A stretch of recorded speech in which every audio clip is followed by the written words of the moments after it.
Hello friend, welcome back to channel. आप सभी का स्वागत है आपके अपने चैनल आर ऑफिशियल क्लासेस में। जैसा कि मैं आपको बताऊं, ये मोस्ट इम्पॉर्टेंट क्लास होने वाली है आपकी साइंस की, क्योंकि इसमें मैंने साइंस के सारे क्वेश्चन ले लिए हैं जो अभी तक आए हैं, जो आ सकते हैं, जो भी हैं। ठीक है, तो सारे क्वेश्चन हैं और मैं इनके आंसर आपको डायरेक्ट बताऊँगा, तो आप कॉपी पेन ले करके बैठें, क्वेश्चन यहाँ से देखेंगे, आंसर जो मैं बताऊँगा उसे लिखेंगे। ठीक है, चलो। पहले नंबर पे आपसे पूछा गया कि ऊष्मा संचरण की 3 विधियां कौन कौन सी हैं, उनके नाम लिखिए। आप बोलोगे भैया ऊष्मा संचरण की जो 3 विधियां हैं, ऊष्मा संचरण की जो, मैं इसमें क्या करता हूँ, वाइट कलर ले लूँ, एक सेकंड रुकिएगा।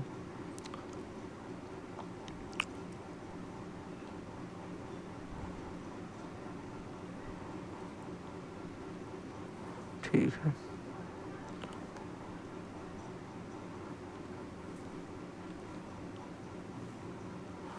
आप लिखोगे भैया ऊष्मा संचरण की जो 3 विधियां हैं उसमें से संचालन, संवहन, विकिरण। कौन सी? संचालन, संवहन और एक है विकिरण। तो ये 3 विधियां हैं ऊष्मा संचरण की। ठीक है, बात समझ में आ गई। फिर आपसे पूछा गया रेगिस्तान का ऊंट जो है वो किसे कहा जाता है? रेगिस्तान का जहाज, सॉरी, किसे कहा जाता है? इतनी बार क्वेश्चन करवा चुका हूँ कि जहाज की जगह ऊंट ही दिखाई पड़ता है। रेगिस्तान का जहाज ऊंट को कहा जाता है। क्यों कहा जाता है? क्योंकि इसके गद्दीदार पैर होते हैं जो इसे रेगिस्तान में चलने में मदद करते हैं, आसानी से चल पाता है। और दूसरी चीज़ भैया क्या बताई थी, जल्दी से बताओ। दूसरी चीज़ क्या बताई थी? दूसरी चीज़ बताई थी ये लंबे समय तक बिना पानी के भी रह सकता है। खाने का सोडा और धावन सोडा का रासायनिक सूत्र बताइए। खाने का सोडा भैया क्या होता है? NaHCO3। और धावन सोडा मेरे भाई क्या होता है? Na2CO3। तो ये दोनों हो गए। ठीक है, आगे आपसे पूछा गया मछली तथा तिलचट्टा जो होता है, मछली तथा तिलचट्टा ये श्वसन अंगों के बताइए। तो भैया मछली का श्वसन अंग क्या होता है? गलफड़े। क्या होता है भैया? गलफड़े। और तिलचट्टा किसके द्वारा सांस लेता है? एक तो इसके श्वसन नालिकाएं होती हैं, उनको निसर्ग नलिकाएं बोलते हैं, श्वसन नलिका, श्वसन नलिकाएं होती हैं। ठीक है, आगे आपसे पूछा गया है कि पेट्रोलियम को द्रव या सोना क्यों कहा जाता है? जल्दी से निकालो और भैया पेन से लिखना स्टार्ट करो। इसमें लिखो, देखो एक तो क्या होता है कि वर्तमान समय में पेट्रोलियम जो है कई कई जगहों पे तो सोने से भी ज़्यादा महंगा है, तो कई राष्ट्रों में ये सोने से भी अत्यधिक कीमती है।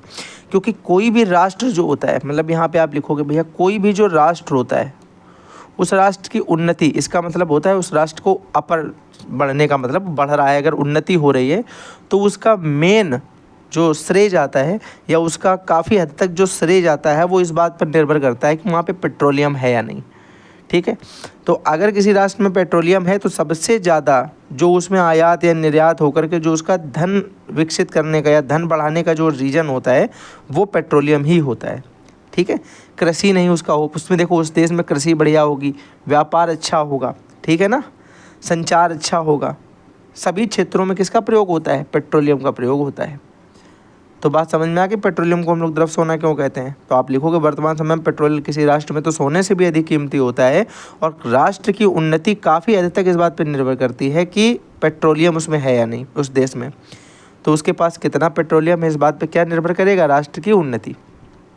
ठीक, आगे देखो, अनुप्रस्थ तरंगों में दो स्रवों के बीच का जो दूरी होती है क्या कहलाती है? इसको तरंग दैर्घ्य बोला जाता है। क्या बोला जाता है? तरंग दैर्घ्य। तरंग दैर्घ्य का भैया फॉर्मूला आप लोगों को मैंने बताया था, अगर याद होगा तो। किसी को याद है? नहीं याद है? हरित क्रांति बताओ, हरित क्रांति किसे कहा जाता है? हरित क्रांति बोलोगे भैया जो आधुनिक कृषि है उसमें बीजों को, आधुनिक कृषि में जो बीज हैं, जो कृषि है, कृषि उपकरण हैं, इन सब का अगर हम उन्नतिपूर्ण चीज़ें प्रयोग करें, उन्नतिपूर्ण प्रयोग करें या उन्नति में प्रयोग करें, ठीक है, यानी हम ये बोल सकते हैं कि कुछ भी हम ऐसा करें जिसमें हमारे कृषि उपकरण हो गए, बीज हो गए, उर्वरक हो गए, सिंचाई हो गई, इन साधनों का जब हम इससे उपज बढ़ाएंगे, अपनी क्या बढ़ाएंगे? उपज बढ़ाएंगे खेती की, तो उसी को हम बोलेंगे हरित क्रांति। क्या बोलेंगे? हरित क्रांति। यानी कृषि से संबंधित जो क्रांति होगी, क्रांति मतलब अच्छा होना कुछ, तो कृषि संबंधित जो उन्नति होगी वो हमारी हरित क्रांति कहलाएगी। दाब की अवधारणा क्या है? बताओ भैया, दाब की अवधारणा क्या है? तो हम बोलेंगे भैया एकांक क्षेत्रफल में लगने वाले बल को ही हम दाब कहते हैं, पी। एकांक क्षेत्रफल में लगने वाले बल को ही हम दाब कहते हैं। ये देखो ए हो गया, ये एफ हो गया और ये दाब प्रेशर पी हो गया। इसका आपसे मात्रक भी पूछा जा सकता है। इसका मात्रक भी एमसीक्यू में अगर आपको याद होगा तो पूछा गया है। तो भैया देखो एफ का मतलब होता है न्यूटन क्योंकि बल है, बटे ए का मतलब होता है मीटर स्क्वायर, तो ये हो गया न्यूटन बटे मीटर स्क्वायर। एक इसका मात्रक पास्कल भी होता है, ठीक है, इस बात को भी याद रखेंगे। ऑप्शन में आपको वैसे ये वाला मिलता है केवल। चलो अगला क्वेश्चन जल्दी से बताओ। वायुमंडल तथा वायुमंडलीय दाब से आप क्या समझते हैं? वायुमंडल तथा वायुमंडलीय दाब से आप क्या समझते हैं?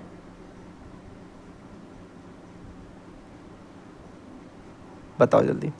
तो बोलोगे भैया देखो वायुमंडल का मतलब क्या होता है? वायुमंडल का देखना क्या लिखोगे ये सुनना ध्यान से। आप बोलोगे हम लोग चारों ओर से वायु के आवरण से घिरे हुए हैं, या पृथ्वी चारों ओर से वायु के आवरण से घिरी हुई है। मैंने कहा ये है पृथ्वी और ये चारों ओर से, ऐसे चारों ओर से वायु के आवरण से, वायु के आवरण से घिरी हुई है, आवरण से घिरी है, तो इसे तो हम वायुमंडल कहते हैं। क्या बोलते हैं? वायुमंडल। और ये चारों तरफ से देखो भैया एक दाब भी तो बनाती है, प्रेशर भी तो रहता है इसका हर तरफ से, नीचे से नहीं, बाकी चारों तरफ से रहता है। नीचे से भी जो चीज़ें हवा में उन पे रहेगा, ठीक है। तो आप बोलोगे भैया क्या कि वायुमंडल के कारण पृथ्वी की सतह पर जो दाब लग रहा है, जो पृथ्वी की सतह पे प्रेशर लग रहा है वायुमंडल से, तो वायुमंडल के द्वारा पृथ्वी की सतह पे जो दाब लगता है उसे हम कहते हैं वायुमंडलीय दाब, उसे हम कहते हैं वायुमंडलीय दाब।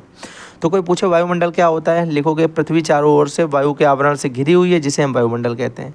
और वायुमंडलीय दाब कोई पूछे तो बोलो वायुमंडल के द्वारा जो पृथ्वी की सतह पर दाब लग रहा है उसे वायुमंडलीय दाब कहते हैं। दोनों बातें क्लियर। अगला क्वेश्चन जल्दी से बताओ। अगला क्वेश्चन जल्दी से बताओ कि जो प्लावन बल का सिद्धांत है, प्लावन क्या है, ये आपसे पूछा जा रहा है। आर्किमिडीज का सबने पढ़ रखा है लगभग, ये भी सेम ही होता है भैया, ठीक है, ये भी सेम ही होता है।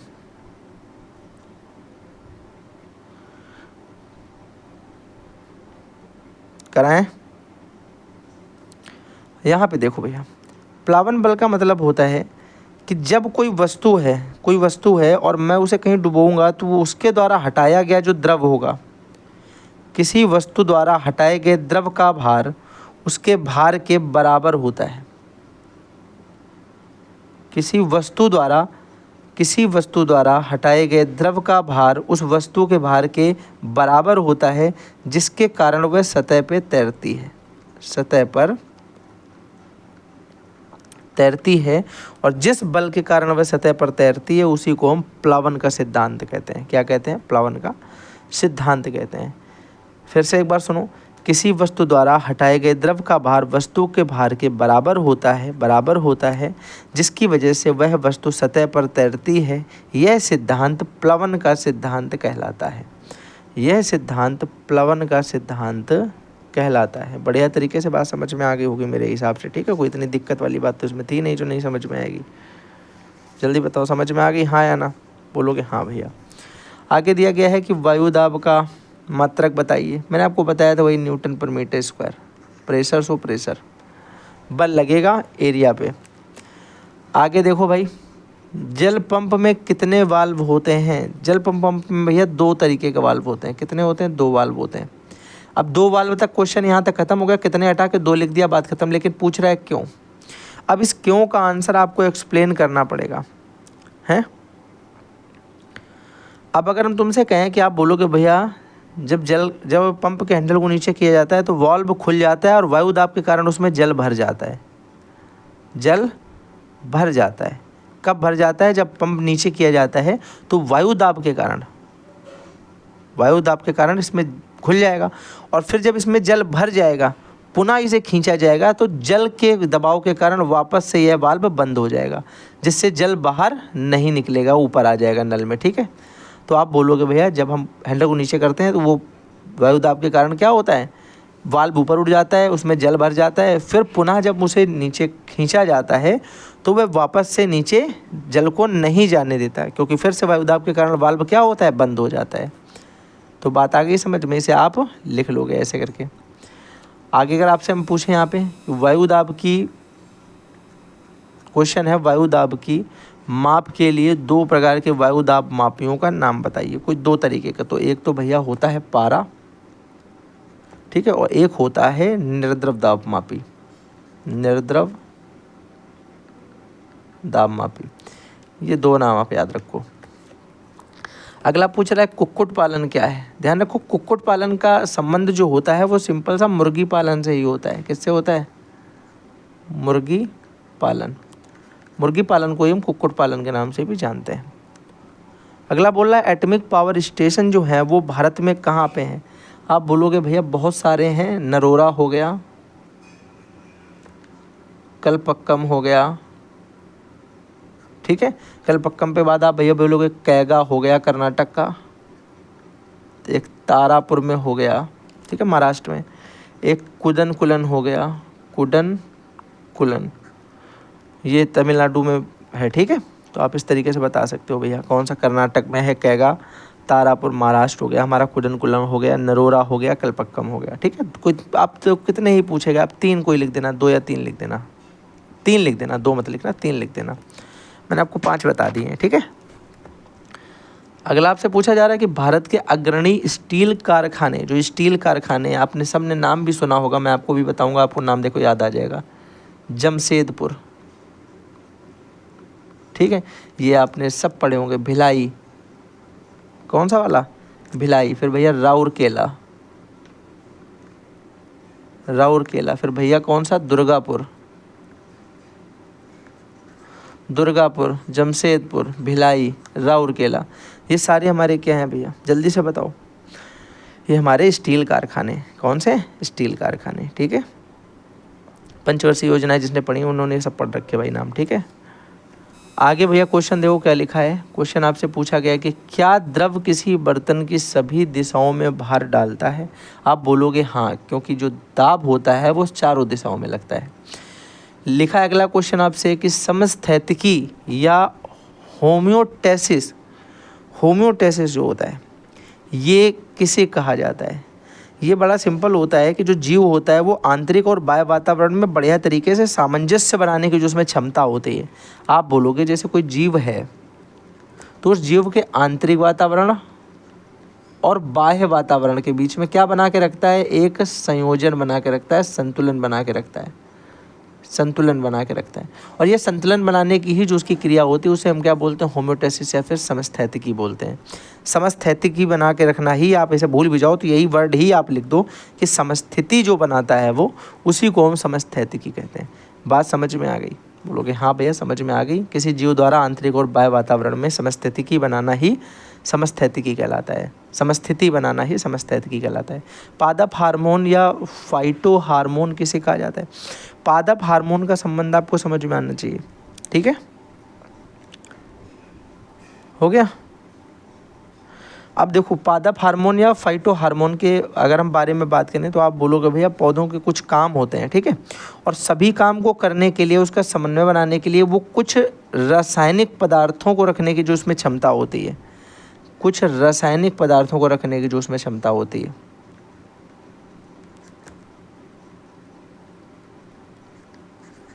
एक बार फिर से समझना, पादप हार्मोन होता है तो पादप हार्मोन के जो सभी कार्य हैं, सभी कार्यों के बीच में जो वो सामंजस्य बनाने के लिए कुछ रासायनिक पदार्थों द्वारा वो सामंजस्य बनाता है, उसी को हम बोलते हैं पादप हार्मोन या फाइटो हार्मोन। समझ में आई बात। जैसे जैसे आप समझ लो, हमने कहा एक पेड़ लगा हुआ है, ठीक है, ये पेड़ है, इसे भोजन बनाना तो प्रकाश संश्लेषण से बनाएगा। तो भाई सनलाइट कहाँ से आ रही है, वाटर जाइलम लेके जा रहा है, ठीक है, पत्तियों में प्रोसेस हो रहा है पूरा फोटोसिंथेसिस का यानी प्रकाश संश्लेषण का।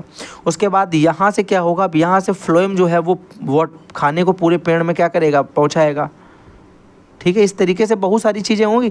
तो ये पूरा प्रोसेस तो हो रहा था जो हमें दिखाई पड़ रहा है कि ये प्रोसेस एक हो रहा है, लेकिन साथ ही साथ आपको पता है एक रासायनिक अभिक्रिया यहाँ पे चल रही है जो क्लोरोफिल की सहायता से हीट को ऑब्जर्व करके खाना बनाया जा रहा है। ये रासायनिक अभिक्रिया होती है। कैसी अभिक्रिया है? रासायनिक। तो जो ये रासायनिक क्रिया है सामंजस्य बनाने के लिए, यही इसका गुण जो होगा इसे हम बोलेंगे फाइटो हार्मोन या पादप हार्मोन। अब आई बात समझ में या नहीं आई? जल्दी से बताओ, बोलोगे बढ़िया तरीके से बात अब समझ में आ गई। उत्सर्जन क्या है? आप बोलोगे भैया उत्सर्जन का मतलब होता है कि हम लोग जो भी खाते हैं हमारे शरीर में कई सारे ऐसे पार्ट होते हैं भैया, ऐसे पार्ट नहीं, कई तरीके के ऐसे कार्बोहाइड्रेट हम लोग खाते हैं, हाइड्रोकार्बन्स खाते हैं, या फिर हम बोल सकते हैं कार्बोहाइड्रेट खाते हैं, या फिर हम बोल सकते हैं कि हमारे शरीर में जो अपशिष्ट पदार्थ बचते हैं, सिंपल भाषा में ये बोलोगे, हमारे शरीर में जो अपशिष्ट पदार्थ बचते हैं, अपशिष्ट पदार्थ, उनको शरीर से बाहर निकालने की प्रक्रिया को ही हम बोलते हैं उत्सर्जन। क्या बोलते हैं? उन पदार्थों को शरीर से बाहर निकालने की प्रक्रिया को ही हम बोलते हैं उत्सर्जन। आप बोलोगे हमारे शरीर में अपशिष्ट या जो हानिकारक पदार्थ होते हैं, हानिकारक होंगे या फिर वो अपशिष्ट होंगे, अपशिष्ट होंगे, इनको बाहर निकालने की प्रक्रिया को ही हम क्या बोलते हैं भाई? इनको बाहर निकालने की प्रक्रिया को ही हम उत्सर्जन के नाम से जानते हैं। उत्सर्जन अंग के जो प्रमुख अंग हैं वो कौन कौन से उत्सर्जन के? उत्सर्जन के प्रमुख अंग आप बता देंगे भैया कौन कौन से होते हैं? देखो, एक तो हमारा गुदा यानी वृक्क हो जाएगा, ठीक है, गुदा वृक्क हो जाएगा, मूत्रवाहिनियाँ हो जाएंगी, मूत्रवाहिनी हो जाएंगी, या आप बोलोगे यहाँ पे या मूत्राशय हो जाएगा, और मूत्र मार्ग हो जाएगा, ठीक। तो ये सारे तो हैं पार्ट जिनसे हम लोग क्या करते हैं, बॉडी के जो भी अपशिष्ट पदार्थ हैं वो बाहर निकलते हैं। बात समझ में आई, हाँ या ना? अगला क्वेश्चन बताओ जरा, मनुष्य के शरीर में कितने प्रकार की पेशियां पाई जाती हैं? मनुष्य के शरीर में हम लोग मुख्यतः 3 तरीके की पेशियां देखते हैं भैया। ये चैप्टर आपको मैं पहले भी बता चुका हूँ सेकंड सेमेस्टर में। एक तो कंकाल पेशी, या फिर इसी को हम क्या बोलते हैं, कंकाल पेशी ही इसे लिख दो। एक कंकाल पेशी होता है, एक भैया होता है अरेखित पेशी, याद रखना इसको रेखित पेशी भी हम लोग कहते हैं, ठीक है। अरेखित पेशी या इसी को अनैच्छिक पेशी भी लिख सकता है, और ये ऐच्छिक पेशी होती है। और एक होती है हमारी हृदय पेशी। हृदय पेशी तक हार्ट में पाए जाते हैं। अरेखित हमारे जो होते हैं हमारी इच्छा के अनुसार काम नहीं करते, वो सारे पार्ट वहाँ के होते हैं। और रेखित पेशी, कंकाल पेशी जो हमारे मसल्स होते हैं, जो हम अपने स्वयं से काम करवा सकते हैं जिनसे, वो उसमें पाए जाते हैं, ठीक है। आगे आओ जरा, पौधों तथा जंतुओं के मध्य की कड़ी को क्या कहा जाता है? ये याद रखना, युगलीना होता है। क्या होता है? युगलीना। आगे आ जाओ भाई, अंग तंत्र क्या है? पूछा जा रहा है कि अंग तंत्र जो है वो क्या होता है। तो आप बोलोगे अंग तंत्र का भैया सिंपल सा मतलब है कि अंगों का तंत्र। जब कई सारे अंग मिलकर के एक समूह बनाते हैं तो उसे को हम अंग तंत्र कहते हैं। जब कई सारे अंग मिलकर के किसी कार्य को करने लायक हो जाते हैं, कार्य को करते हैं, तो उसे हम अंग तंत्र के नाम से जानते हैं। तो क्या बोलोगे? कई सारे अंग मिलकर जब किसी कार्य को करते हैं तो उसे हम अंग तंत्र। बात आई समझ में? उदाहरण के लिए बता दें, उदाहरण के लिए मानो आपने भोजन खाया, आपने भोजन को खाया। अब इस भोजन को खाने के बाद हुआ क्या? ये भोजन आपके मुख से अंदर जाएगा, मुख से अंदर जाएगा, ठीक है। जीवा द्वारा इसका टेस्ट आएगा, आहार नाल से अंदर पहुंचेगा। यकृत क्या करेगा भैया? यकृत और जठराग्नि वगैरह इससे जब निकलेगा तो उससे क्या हो जाएगा? आमाशय में जाकर के ये पचेगा, फिर ये उत्सर्जित होगा किसी अंग द्वारा, ठीक है। तो ये पूरा एक प्रोसेस था ना, यहाँ से भोजन खाया, मुख का भी प्रयोग हुआ, जीवा का भी प्रयोग हुआ, फिर अंदर गया, फिर इसके बाद आमाशय का भी प्रयोग हुआ, यकृत का भी प्रयोग हुआ, देन गुदा का भी प्रयोग हुआ, या मूत्राशय का भी प्रयोग हुआ, खाया पिया जो भी, उत्सर्जन भी किया, ठीक है। तो ये वाला एक पूरा प्रोसेस जो है, ये सारे अंग मिलकर के एक अंग तंत्र बना रहे हैं, इन्हीं को अंग तंत्र बोलते हैं। चलो अगला क्वेश्चन क्या हो जाएगा? अंतःश्वसन तथा उच्छ्वासन किसे कहा जाता है? ये बड़ा सिंपल होता है। जब ऑक्सीजन को अंदर खींचा जाएगा तो उसे हम बोलते हैं अंतःश्वसन, और उच्छ्वासन जब ऑक्सीजन को बाहर छोड़ा जाएगा, यानी कार्बन डाइऑक्साइड होती है वो, और जब कार्बन डाइऑक्साइड को बाहर छोड़ा जाता है तो उसे हम क्या बोलते हैं? उच्छ्वासन बोलते हैं, उच्छ्वासन बोलते हैं, ठीक है। बात समझ में आ गई, हाँ या ना? जल्दी से बोलो, ये तो बोलोगे यार बढ़िया तरीके से समझ में आ गया। ऑक्सीजन को अंदर लेने की प्रक्रिया अंतःश्वसन तथा कार्बन डाइऑक्साइड को बाहर छोड़ने की प्रक्रिया उच्छ्वसन कहा जाता है, को उच्छ्वसन कहा जाता है। अगला क्वेश्चन आ जाओ जल्दी। सूक्ष्म जैविकी का पिता किसे कहा जाता है? आप बोलोगे भैया नाम सुना है, एंटोइन ल्यूवेनहॉक। Antoine Leeuwenhoek. अच्छा, क्यों कहा जाता है एंटोनी वॉन ल्यूवेनहॉक को सूक्ष्म? अरे पूरा लिख दे रहा हूँ, रुक जाओ। Antony von Leeuwenhoek, Antony von Leeuwenhoek को। अच्छा, क्यों कहा जाता है? क्योंकि इन्होंने पहला जीवित सेल खोजा था। क्या खोजा था? पहला जीवित सेल खोजा था। और याद करो कब खोजा था, तो बोलोगे 1674 में। और फर्स्ट अगर पूछा जाए फादर ऑफ साइटोलॉजी किसे कहा जाता है? फादर ऑफ साइटोलॉजी किसे कहा जाता है? यानी कोशिका विज्ञान का जनक किसे कहा जाता है? कोशिका विज्ञान का जनक किसे कहा जाता है? आप बोलोगे ये किसे कहा जाता है? रॉबर्ट हुक को कहा जाता है भैया, रॉबर्ट हुक को कहा जाता है। और इन्होंने 1665 में पहली बार मृत कोशिका की खोज की थी, कार्क से, ठीक है, जो कॉर्क होता है उससे खोज की थी। तो ये बात भी आपको याद रखनी है, मैंने आपके लिए लिख दी है। चलो फिलहाल आपका ये जो है क्वेश्चन कंप्लीट हो गया। आगे लिखा है 19वीं सदी को सूक्ष्म जैविकी की स्थापना किसने की? 19वीं सदी में सूक्ष्म जैविकी की स्थापना की थी लुई पाश्चर ने, लुई पाश्चर। ये इसका सही आंसर हो जाएगा। वायरस क्या है? वायरस यार क्या होता है? वायरस बोलोगे ये एक तरीके का उपकोश की संरचना होती है, परजीव होता है। ये एक तरीके का परजीव है जो उपकोश की संरचना है, उपकोशिकीय संरचना है। और पूछे कि बना किससे होता है, तो ये प्रोटीन से बना होता है और न्यूक्लिक एसिड होता है इसमें, न्यूक्लिक एसिड। तो प्रोटीन और न्यूक्लिक एसिड से बना हुआ उपकोश की संरचना का परजीव जो होता है उसे हम वायरस कहते हैं। क्या बोलोगे? प्रोटीन तथा न्यूक्लिक एसिड से बना हुआ उपकोश की संरचना का जीव या परजीवी जो होता है उसे हम क्या बोलते हैं? वायरस के नाम से जानते हैं। जो मैं बोल रहा हूँ वो लिखते जाना, क्वेश्चन इसी से आएगा, इससे बाहर एक क्वेश्चन नहीं बन सकता भाई, तुम लिख के ले लो आज, एक क्वेश्चन इससे बाहर बनेगा। वायरस की खोज किस वैज्ञानिक ने की थी मेरे भाई? आइवानोवस्की ने की थी। किसने की थी? आइवानोवस्की, इसने की थी। और पूछा जाए आइवानोवस्की कहाँ का वैज्ञानिक था, तो ये वैज्ञानिक था रूस का। कहाँ का वैज्ञानिक था भैया? रूस का वैज्ञानिक था। बात समझ में आ गई? आगे बताओ। खुरपका, मुखपका किस प्रकार के रोग होते हैं? नाम तो सुना ही होगा, खुरपका, मुखपका, ठीक है। ये एक तरीके से ये भी सारे वायरस जनित रोग ही होते हैं, वायरस जनित रोग ही होते हैं। अगला क्वेश्चन है कि किसी भी वायरस के एक कण को क्या कहा जाता है? ये इंपॉर्टेंट क्वेश्चन था, इसे विरियन बोला जाता है। क्या बोला जाता है? विरियन। ये इंपॉर्टेंट क्वेश्चन है, ठीक है। ये क्वेश्चन एमसीक्यू में पूछा जा सकता है। अगला क्वेश्चन है कि वायरस संक्रमण के लिए कौन से 2 प्रोटीन्स आवश्यक होते हैं? ये इंपॉर्टेंट क्वेश्चन हो जाएगा, ये इंपॉर्टेंट क्वेश्चन हो जाएगा। इसमें भैया नाम लिखिएगा। एक तो होता है एग्लूटिनिन्स, एग्लूटिनिन्स, ये तो एक हो गया। और एक होता है न्यूरामिडीज,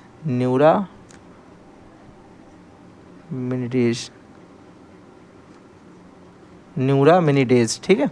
तो एक कौन सा हो गया? एग्लूटिनिन्स, एक हो गया न्यूरामिनिडेज। न्यूरामिनिडेज, मी फिर नी फिर डेज, मतलब न्यूरा के छोटे दिन। मिनी मतलब छोटा होता है, डेज मतलब दिन होता है, न्यूरा मतलब कोई नाम मान लो, तो न्यूरा के छोटे दिन। एक तो ये होगा।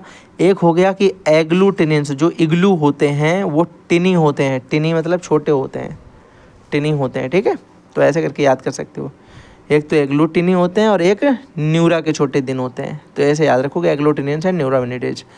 अगला पूछा जाए आपसे कि बैक्टीरिया फेज क्या होता है? देखो बैक्टीरिया फेज का ये इंपॉर्टेंट नहीं है, ये आपसे पूछा नहीं जाता है, लेकिन फिर भी मैं बता देता हूँ। जैसे कोई जीवाणु होता है, जैसे कोई जीवाणु होता है, इस जीवाणु के अंदर जो परजीवी कण पाए जाते हैं, परजीवी वायरस के कण पाए जाते हैं, वायरस के कण पाए जाते हैं, इन्हीं को हम बोलते हैं बैक्टीरिया फेज। तो जीवाणुओं में जो परजीवी वायरस के कण पाए जाते हैं उन्हें हम क्या बोलते हैं? बैक्टीरिया फेज बोलते हैं, बैक्टीरिया फेज। जो जीवाणुओं के अंदर परजीवी वायरस के कण पाए जाते हैं। बात समझ में आ गई? अगला अगर आपसे पूछा जाए कि मानव शरीर में रोग उत्पन्न करने वाले 2 वायरसों के नामों का उल्लेख कीजिए। आप बोलोगे 2 पूछो चाहे 4 बताओ, हम तो बता देंगे। एक कौन सा होता है? एक तो होता है डीऑक्सीराइबोसोम। क्या होता है?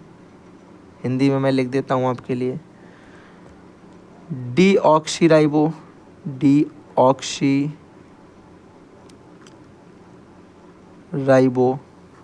ये हो गया मेरा पहला। और दूसरा होता है केवल राइबो। आगे वायरस आप खुद से लिख दोगे।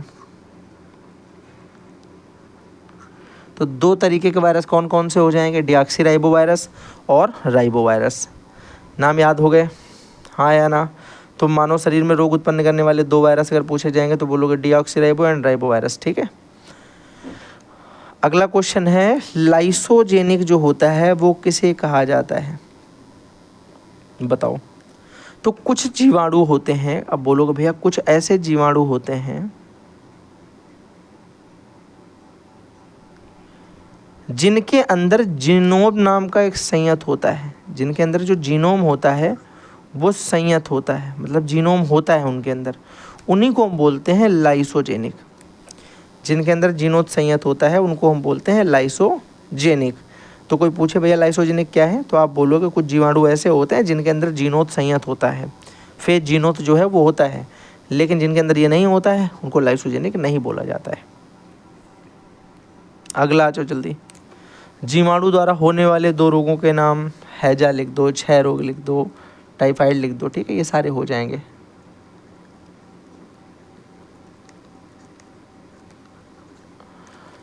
आगे पूछ रहा है आपसे कि वायरस द्वारा फैलने वाले रोगों की रोकथाम कैसे की जा सकती है?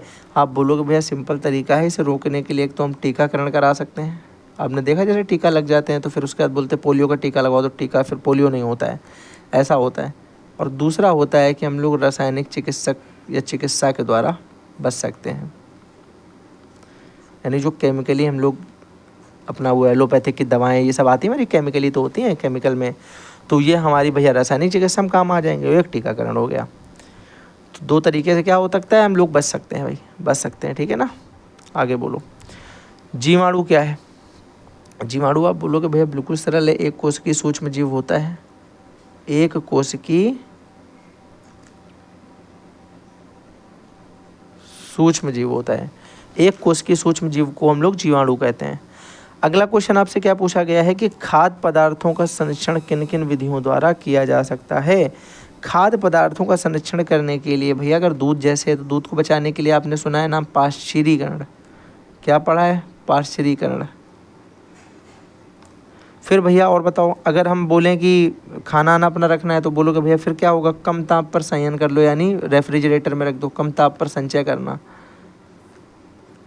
कम टेम्परेचर पे संचय करना, यानी फ्रिज में रख दो।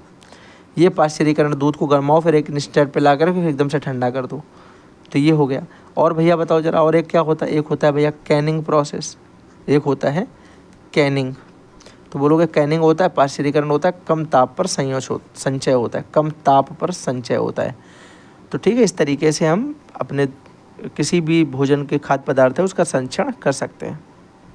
चलो अगला पूछा जा रहा है कि जीवाणु बच्ची क्या है? जीवाणु बच्ची वो होता है, यह जीवाणु बच्ची एक प्रकार का वायरस बोलोगे, ये सीधे सीधे जीवाणुओं को ही खाता है, यानी जीवाणुओं पर ही आक्रमण करता है,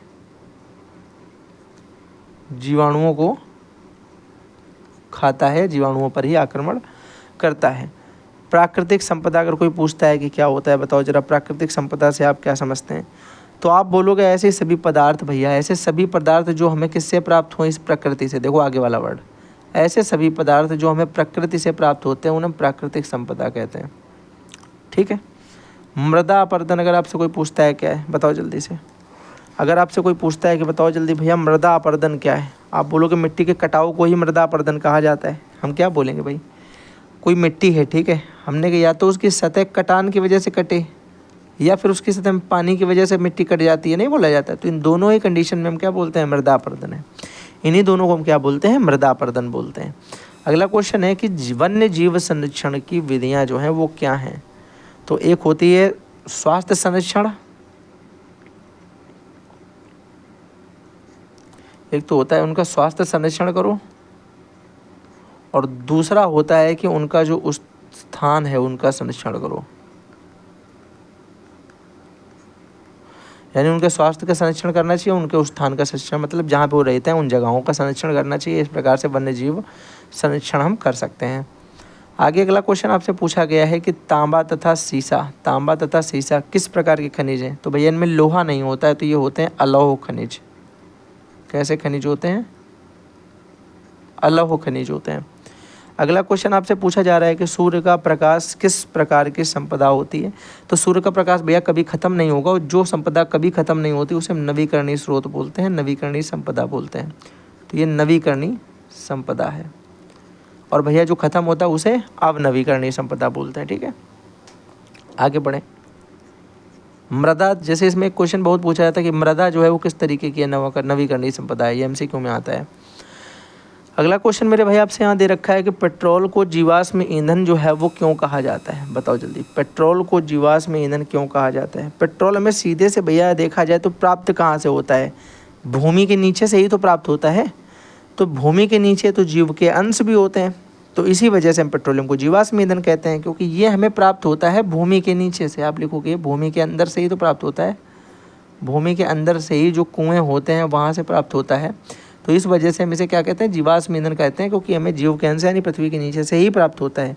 और इसे प्राप्त करने के लिए ये हमें प्रभाजी आश्वन द्वारा प्राप्त होता है, ये भी लिख सकते हो, प्रभाजी आश्वन द्वारा प्राप्त होता है। एक विधि है, प्रभाजी आश्वन द्वारा प्राप्त होता है। इस वजह से हम इसे पेट्रोलियम को जीवाश्म ईंधन के नाम से जानते हैं। अगला क्वेश्चन जल्दी से देखो, प्रकृति में कार्बन किन पदार्थों में पाया जाता है। कार्बन भैया हर जगह पाया जाता है। सबसे पहले हीरा लो, महंगी चीज़, फिर ग्रेफाइट ले लो जो पेंसिल में होती है, ठीक है, देखा वो कार्बन ही होता है। फिर भैया संगमरमर ले लो, फिर मैंने कहा क्या, कोयला ही ले लो, कोयला भी तो मिलता है। और भैया कुछ है बोलोगे, और बस इतने तरीके की चीज़ें बहुत हैं, 4 हो गए भैया, हीरा, ग्रेफाइट, संगमरमर, प्राकृतिक जो है प्राकृतिक गैसें हो गई, उनमें भी हमारा जो है कार्बन होता है। बात आ गई समझ में।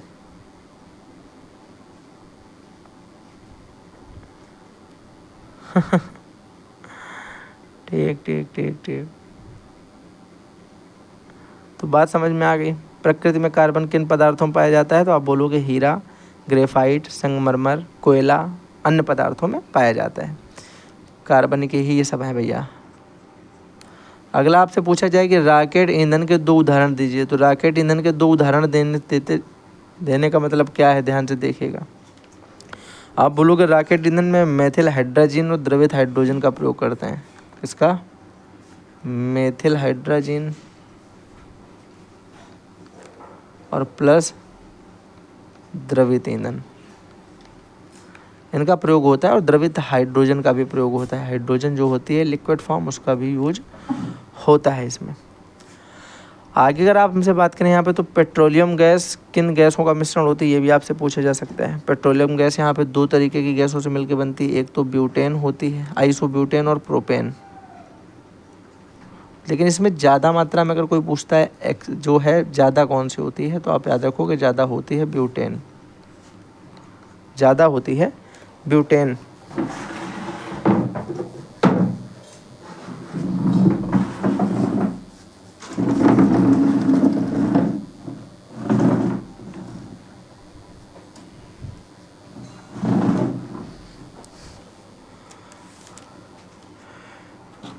ठीक है, हो गया ये। अब आ जाओ, यह कार्बन शब्द का प्रतीक क्या है। एक सेकंड रुकिएगा, थोड़ी सी अनावश्यक चीज़ों के बाद। अब बताइए भैया, कोई आ गया तो उसको भी हैंडल करना होता है, ठीक है। चलिए भाई, कार्बन शब्द का प्रतीक क्या है। कार्बन शब्द का प्रतीक सी होता है, सी से कार्बन भैया। ये सिंपल था, सब लोगों ने कर लेंगे भैया क्वेश्चन। आगे आपसे बोला गया कि कोयले से प्राप्त जो है ईंधनों के प्रकार बताइए। कोयले से प्राप्त होने वाले ईंधनों के प्रकार। आप लोगों ने नाम सुना होगा भैया ये सारी चीज़ों का जो मैं लिखूंगा। एक तो कोल तार का नाम आपने सुना होगा, जैसे तार कोल भी बोलते हैं, ठीक है, कोल तार होता है। एक भैया कोक होता है, और एक आपने सबने नाम सुना होगा कोल गैस, ठीक है। कोल, असंतृप्त हाइड्रोकार्बन सबने पढ़े हैं। असंतृप्त हाइड्रोकार्बन के अंतर्गत जब हम किसी चीज़ को जलाते हैं, ठीक है, जैसे एसिटिलीन हो गया, इन सबको अगर हम जलाएंगे तो उस कंडीशन पे आप देखोगे कि एक प्रकाश उत्पन्न होगा। प्रकाश उत्पन्न करने का काम कोल गैस का ही होता है, ये याद रखिएगा, ठीक है। किसकी वजह से उत्पन्न होता है प्रकाश? आप बोलोगे कोल गैस की वजह से। द्रव ईंधन के प्रकार क्या होते हैं? द्रव ईंधन आपसे पूछा जा रहा है, तो द्रव ईंधन मतलब जो लिक्विड फॉर्म में पाए जाते हैं, जैसे पेट्रोल, डीजल, मिट्टी का तेल, पेट्रोल, डीजल, मिट्टी का तेल, कच्चा तेल जो जलने वाले होते हैं कोई भी, वो सारे हमारे द्रव ईंधन के रूप में प्रयोग होंगे भैया। बात समझ में आ गई? बोलोगे ये सरल प्रश्न था, कोई भी कर सकता था। अगला क्वेश्चन जल्दी से बताओ। प्रयोगशाला में बनाए गए सर्वप्रथम कार्बनिक यौगिक का नाम बताओ। प्रयोगशाला में सबसे पहले यूरिया बना। क्या बना? यूरिया बना। अगला क्या है कि परमाणु की कार्बन की परमाणु संख्या जो है वो कितनी होती है भैया? वो 6 होती है। हीरा किस प्रकार का पदार्थ होता है? हीरा आपसे पूछा जाता है तो आप बोलोगे ये भैया प्राकृतिक पदार्थ है और ये कार्बन से बना होता है। किससे बना होता है? कार्बन से बना होता है। और ये क्रिस्टलीय अपर रूप होता है कार्बन का। क्या होता है? क्रिस्टलीय अपर रूप। इस बात को इम्पोर्टेंट है, याद रखिएगा। संक्रामक रोग किसे कहा जाता है? संक्रामक रोग तो आप लोग अपने मन से भी लिख सकते हो कि ऐसे रोग जो प्रत्यक्ष या अप्रत्यक्ष रूप से एक व्यक्ति है ये इससे दूसरे व्यक्ति में पहुंच जाएंगे, तो इनको हम बोलेंगे संक्रामक रोग। ऐसे रोग जो प्रत्यक्ष या अप्रत्यक्ष रूप से एक व्यक्ति से दूसरे व्यक्ति में ट्रांसफ़र हो जाएं या पहुंच जाएं या हो जाएं उनको, तो ऐसे रोगों को हम संक्रामक रोग के नाम से जानते हैं। चलो अगला क्वेश्चन मैं नहीं गिन रहा हूँ कितने हो गए, जितने भी होंगे मज़ा आएगी आपको बाद में। मधुमेह रोग का प्रमुख लक्षण भैया क्या होता है? मधुमेह का रोगी जो होता है उसको कई सारी दिक्कतें होती हैं। एक तो उसको पेशाब बार बार जाना होता है, बार बार पेशाब लगना, और बार बार प्यास लगना, क्योंकि बार बार पेशाब जाओगे तो बार बार प्यास भी लगेगी, बार बार प्यास का लगना, और मुंह सूखना। उसके बाद भैया उसे कमज़ोरी हमेशा लगती रहेगी, कमज़ोरी महसूस होना, हमेशा थकान रहना, हाथ पैर दर्द, थकान, कमज़ोरी, ये सारी चीज़ें फिर रहती हैं, ठीक है, उसके अंदर। अगला है कि सामान्य स्थिति में हृदय की धड़कन की गति कितनी होती है? आप बोलोगे भैया सामान्य स्थिति में देखा जाए तो लेकर 60 से 80 के बीच में उसकी रहती है, मतलब 72 वैसे रहती है, लेकिन ये 60 से 80 के बीच का पैमाना आपके सिलेबस में पढ़ाया गया है, तो आपको ये याद रखना है, ठीक है। अगला पूछा जाए आपसे कि उच्च रक्त शर्करा क्या होती है? उच्च रक्त शर्करा का मतलब ये होता है कि देखो रक्त के अंदर शर्करा जब उच्च हो जाए, इसी से याद रखो, रक्त के अंदर शर्करा जब उच्च हो जाए, मतलब जब रक्त के अंदर जो शर्करा है वो सामान्य से अधिक मात्रा में हो जाती है, तो उसे हम बोलते हैं उच्च रक्त शर्करा। उसी को हम बोलते हैं उच्च रक्त शर्करा। हाई शुगर डायबिटीज़ वाले पेशेंट जो होते हैं, हाई लेवल उनका जब होता है तो वो यही होती है, ज़्यादा शुगर का लेवल उनके बढ़ जाता है, ठीक है। आगे बताओ। फिर पूछा गया रक्त शर्करा का सामान्य स्तर जो है वो कितना होता है? बोलोगे भैया वैसे 70 से 100 तक रहती है, वो 70 से 100 तक रहती है। हाई वाले का 130 140 हो जाती है भैया, फिर ये उनकी होती है, ठीक है, जो भी है। आगे देखो बात करते हैं कि दो प्रमुख रोगों के नाम बताने हैं आपको। 2 प्रमुख रोगों के नाम बताने हैं, तो भैया 2 प्रमुख रोगों के नाम आप कोई भी बता सकते हो। आपका मन आप हैजा लिख दो, टाइफाइड लिख दो, निमोनिया लिख दो, क्षय रोग लिख दो, टीबी लिख दो, पेचिस लिख दो, आपका मन जो आपका मन करे 2 लिख दो, ठीक है। रुधिर दाब क्या होता है? रुधिर दाब को बोला जाता है रक्त दाब। जब हमारे बॉडी के अंदर रुधिर जो होता है वो भैया धमनियों में बह रहा होता है ना, जल्दी से बोलो, धमनियों में बह रहा होता है, तो इस रुधिर के द्वारा जो धमनियों पर प्रेशर डाला जाता है, यानी धमनियों पर दबाव डाला जाता है, उसी को हम बोलते हैं रुधिर दाब, ठीक है। रक्त दाब भी से बोला जाता है, वही रुधिर दाब या रक्त दाब ही होता है ये, ब्लड प्रेशर, ठीक है। तो रुधिर दाब का मतलब होता है, आप बोलोगे जब रुधिर का बहाव धमनियों के अंदर होता है और रक्त द्वारा धमनी पर अंदर से डाला गया दाब जो होता है उसी को हम रक्त दाब कहते हैं। क्योंकि कभी कभी देखो नसें फूलती हैं तो बोलते भाई अंदर से प्रेशर आ रहा है, वो कौन प्रेशर दे रहा है? वो ब्लड ही, आपका सर्कुलेशन जब बढ़ता है तब ब्लड ही आपको पंप करता है, प्रेशर देता है, ठीक है। हृदय की जांच आपसे पूछा जा रहा है, हृदय की जांच जो है वो किस यंत्र द्वारा की जाती है? हृदय की जांच आपने देखा भी होगा, होता है एक ईसीजी ऐसा बना होता है उसमें, और ऐसे ऐसे उसमें चलता रहता है, इसे बोला जाता है ईसीजी। इसका फुल फॉर्म भी आप याद रखिएगा, इलेक्ट्रोकार्डियोग्राम। इलेक्ट्रोकार्डियोग्राम होता है। भगवान न करे कभी देखना पड़े किसी को, ठीक है, खतरनाक चीज़ें हैं ये सब। अगला क्वेश्चन है, प्राकृतिक संसाधन क्या है? प्राकृतिक संसाधन जो प्रकृति से प्राप्त होते हैं, जैसे भैया जल हो गया, ठीक है, वायु है, ठीक है ना। उसके बाद बोलोगे भैया प्रकाश सूर्य का होता है, तो सूर्य का प्रकाश हो गया, सूर्य का प्रकाश हो गया, मिट्टी है, ठीक। इसी तरीके से बहुत सारी चीज़ें जो आप लिख सकते हो वो सारी इसमें लिख दो जो हमें प्रकृति से प्राप्त होती हैं, ठीक है। वास स्थान क्या होता है? वास का मतलब होता है जहाँ पे जीव जंतु रहते हैं वो उनका वास स्थान कहलाता है। वास करना मतलब रहना। अगला देखो, 2 जलीय पौधों के नाम बताइए। तो 2 जलीय पौधों के नाम, एक तो कुमुदनी और दूसरा हाइड्रा, हाइड्रला, ठीक है। कुमुदनी और हाइड्रला 2 पौधे हैं ये जलीय। ग्रीन हाउस प्रभाव जो है वो क्या होता है, आपसे ये पूछा जाएगा। तो ग्रीन हाउस प्रभाव मेरे भाई क्या है? सिंपल सी बात है, बोलोगे भैया पृथ्वी जो ऊष्मा का संग्रहण करती है, पृथ्वी द्वारा ऊष्मा का जो संग्रहण किया जाता है, पृथ्वी द्वारा ऊष्मा का संग्रहण करती है या उसे रोकती है, यह किसके द्वारा कार्य पूर्ण होता है? यह कार्य ग्रीन हाउस के प्रभाव द्वारा ही पूर्ण किया जाता है। ग्रीन हाउस प्रभाव वह घटना होती है जिसमें पृथ्वी या तो ऊष्मा का संग्रहण करती है या तो ऊष्मा को रोकती है, ठीक है। अगला क्वेश्चन, पर्यावरणीय अनुकूलन क्या होता है? पर्यावरणीय अनुकूलन से भैया आप क्या समझते हैं? तो बोलोगे भैया पर्यावरण में 2 चीज़ें मिलेंगी, एक तो अंतः केंद्र और एक बाह्य क्षेत्र। एक तो इस अंतः केंद्र का बाह्य क्षेत्र के साथ में संतुलन बना के रखना या समायोजन बना के रखना समायोजन या संतुलन बना के रखना, इसी को हम क्या बोलते हैं?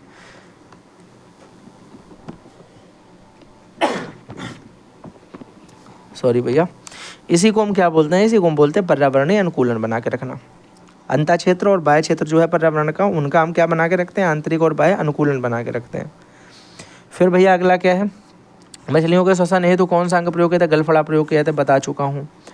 फिर अगला क्वेश्चन है, ध्वनि की तीव्रता का मापन किसमें से किया जाता है? ध्वनि की तीव्रता नापने के लिए डेसीबल का प्रयोग करते हैं। डेसीबल, डेसीबल, डेसीबल का प्रयोग किया जाता है। प्रतिध्वनि किसे कहा जाता है? ये इंपॉर्टेंट क्वेश्चन आपका हो सकता है, ठीक है।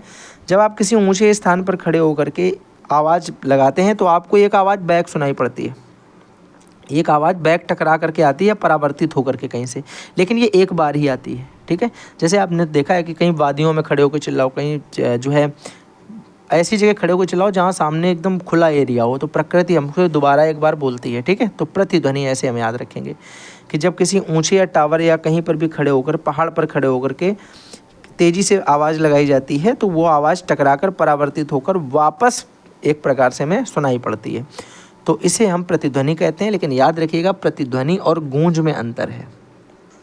गूंज होता है किसी खाली या बड़े कमरे में हम जब चिल्लाते हैं तो हमारी आवाज़ परावर्तित होकर कई बार हमें सुनाई पड़ती है, इसमें एक बार नहीं सुनाई पड़ती, इसमें कई बार इको जैसा हो जाता है, लेकिन इसमें सिर्फ एक बार ही वापस आती है आवाज़, याद रखना, ठीक है। ओके, चलो प्रतिध्वनि और गूंज दोनों लिख लोगे ना आप, जिसमें परावर्तित होने के बाद कई बार आवाज़ सुनाई पड़ेगी तो वो गूंज हो जाएगी। ये खाली और बंद कमरे में बोलोगे, ये कहीं ऊंचे स्थान पे टावर पहाड़ या कहीं इसी जगह पे चिल्लाओगे, ठीक है। अगला हो गया भैया कि ध्वनि तरंग के किस प्रकार का उदाहरण होता है? जो ध्वनि तरंग होता है वो कैसा उदाहरण होता है? बोलोगे ध्वनि तरंग कंपन होता है, इस वजह से ये अनुदैर्घ्य तरंग का उदाहरण होता है। अनुदैर्घ्य तरंग का, अनुदैर्घ्य तरंग का उदाहरण होता है। फिर अगला है ऊष्मा का MKS पद्धति का मात्रक भैया क्या होता है? जूल होता है। फिर पूछ रहा है विशिष्ट ऊष्मा जो है वो किसे कहा जाता है? देखो विशिष्ट ऊष्मा अगर आपसे पूछा जाता है, मैं आपको बताऊं बिल्कुल सरल तरीके से मैं आपको याद करवाऊंगा, ठीक है। मैंने कहा कोई एक M याद रखो, अभी मैं तुम्हें पूरा बताऊंगा, एक रुक जाना एक सेकेंड,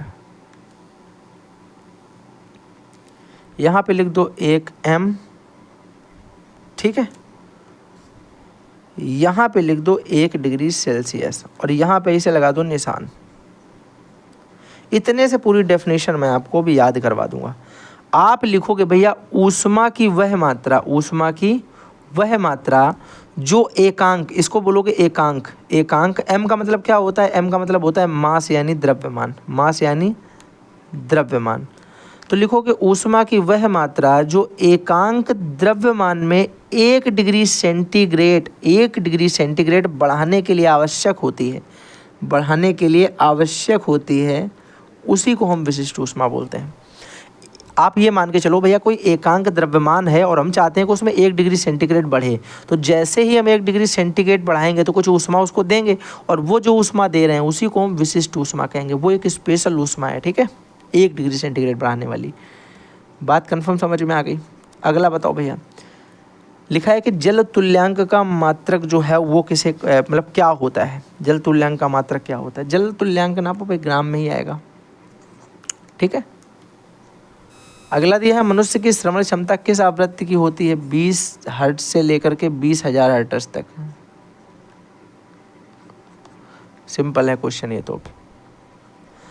पराश्रव्य तरंग की आवृत्ति कितनी होती है, पराश्रव्य तरंग की आवृत्ति बताया तो 20,000 तक होती है भैया, 20,000 हर्ट्ज तक होती है।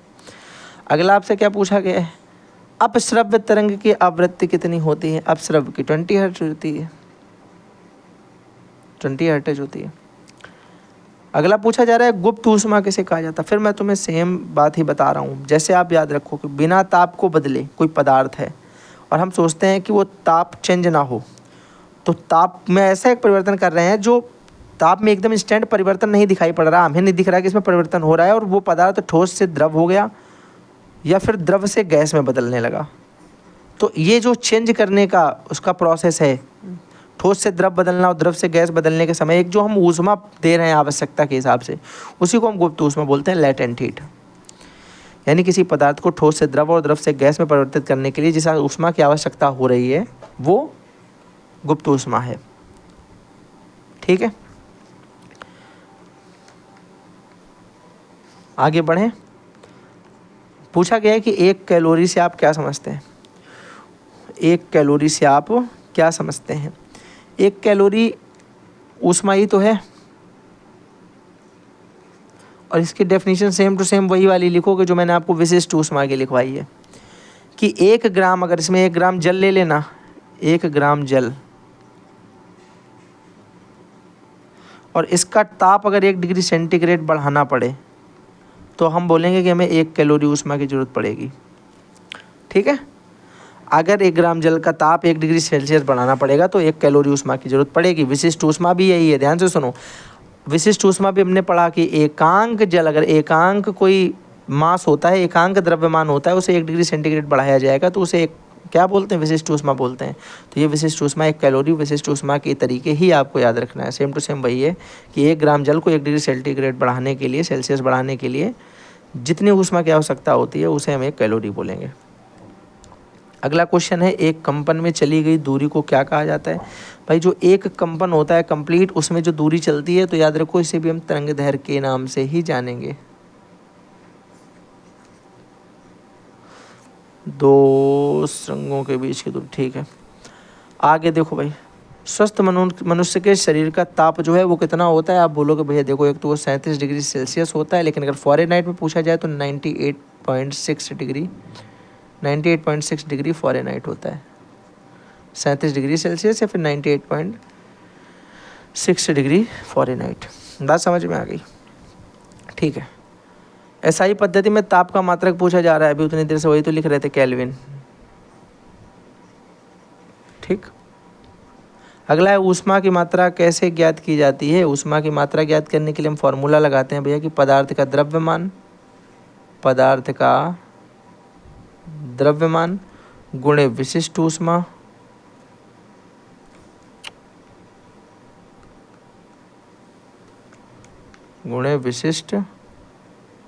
ऊष्मा और गुणे ताप में वृद्धि। तो ताप का द्रव्यमान m लिखेंगे, उसके बाद यहाँ ऊष्मा उसकी लिखेंगे, हीट, उसके बाद यहाँ लिख देंगे ताप में वृद्धि यानी डेल्टा टी, टेम्परेचर कितना चेंज किया गया, कितना बढ़ाया गया। आगे क्या दिया गया है, पदार्थ की कितनी अवस्थाएं होती हैं भैया, पदार्थ की 3 अवस्थाएं होती हैं, हमेशा पढ़ते चले आ रहे, एक तो ठोस होता है, एक द्रव होता है, एक गैस होता है। ठीक है, ठोस, द्रव, गैस। आगे आ जाओ। अगला प्रश्न पूछा गया है कि गलनांक क्या है। गलनांक क्या होता है, बोलोगे भैया वह निश्चित ताप, एक ऐसा निश्चित ताप जिस पर कोई वस्तु गलना शुरू हो जाती है या उसमें गलन प्रक्रिया स्टार्ट हो जाती है, वो उसका गलनांक कहलाता है। तो वह निश्चित ताप जब कोई ठोस गर्म होकर के क्या होने लगे, गलने लगे यानी द्रव में बदलने लगे, ऐसा भी लिख सकते हो कि वह ताप जिस पर कोई ठोस गल करके द्रव अवस्था में परिवर्तित होने लगता है उसे हम गलनांक बोलते हैं भैया। गलनांक क्या बोलते हैं, गलनांक। क्वथनांक भैया क्या होता है क्वथनांक क्या होता है, क्वथनांक का मतलब होता है भैया सेम इसका कि जब कोई द्रव है उसको गर्म करेंगे तो गैस में बदलने लगेगा, तो ये अवस्था क्वथनांक कहलाती है। जब कोई द्रव उबलने लगता है, वो टेम्परेचर नहीं आता कि जब वो उबलने लगे कोई, क्वथनांक उसे बोलता है। ठीक है, जब कोई ठोस गैस नहीं भाई, जब कोई ठोस को हम गर्म करते हैं वो डायरेक्ट गैस में बदलने लगता है, ऊर्ध्वपातन होता है वो तो ना, वो अलग चीज़ है यार, वो ये थोड़ी ना, अभी वो तुम्हें कहाँ इसमें है, आगे आएगा तो बताएंगे। नौसादर और कपूर उसका एग्जाम्पल होता है। ठीक है, होगा तो मैं आगे बता दूंगा, परेशान मत हो। ऊष्मा का संचरण किसे कहते हैं, अब तुम यहाँ पे बताओ कि ऊष्मा संचरण की 3 विधियाँ मैंने कौन कौन सी बताई थी, संवहन कौन कौन सी थी, जल्दी तुम बताओगे, मैं क्यों बताऊँ तुम्हें।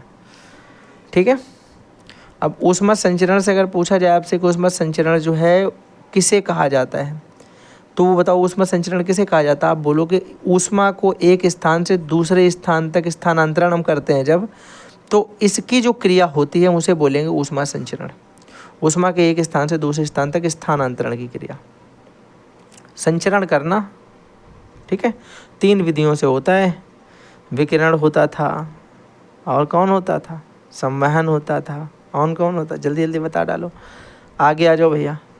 ऊष्मा को ऊष्मा के कुचालक हैं, मतलब ऊष्मा ऐसा कौन जिसमें ऊष्मा नहीं चढ़ती, बताओ भैया। लकड़ी में ऊष्मा चढ़ती है क्या, लकड़ी में, मैंने कहा कोई लकड़ी है, उस लकड़ी को क्या तुम ऊष्मा उसमें आएगी, गर्म हो जाएगी लकड़ी क्या ऊपर, नहीं होगी। मैंने कहा भैया लकड़ी के बाद कांच हो गई, ऊष्मा नहीं आएगी। मैंने कहा उसके बाद भैया कागज़ हो गया, ऊष्मा नहीं आएगी। मैंने कहा भैया ऊन हो गया, वायु हो गया, ये सारी चीज़ें। लेकिन इसी वायु में अगर आर्द्रता होगी तो ऊष्मा होगी, लेकिन वायु में ऐसे नहीं होगी आर्द्रता कि तुम कोहरा गिर रहा तो तुम पूरे उत्तर प्रदेश में करंट आ रहा है, ऐसा नहीं होगा। ठीक है,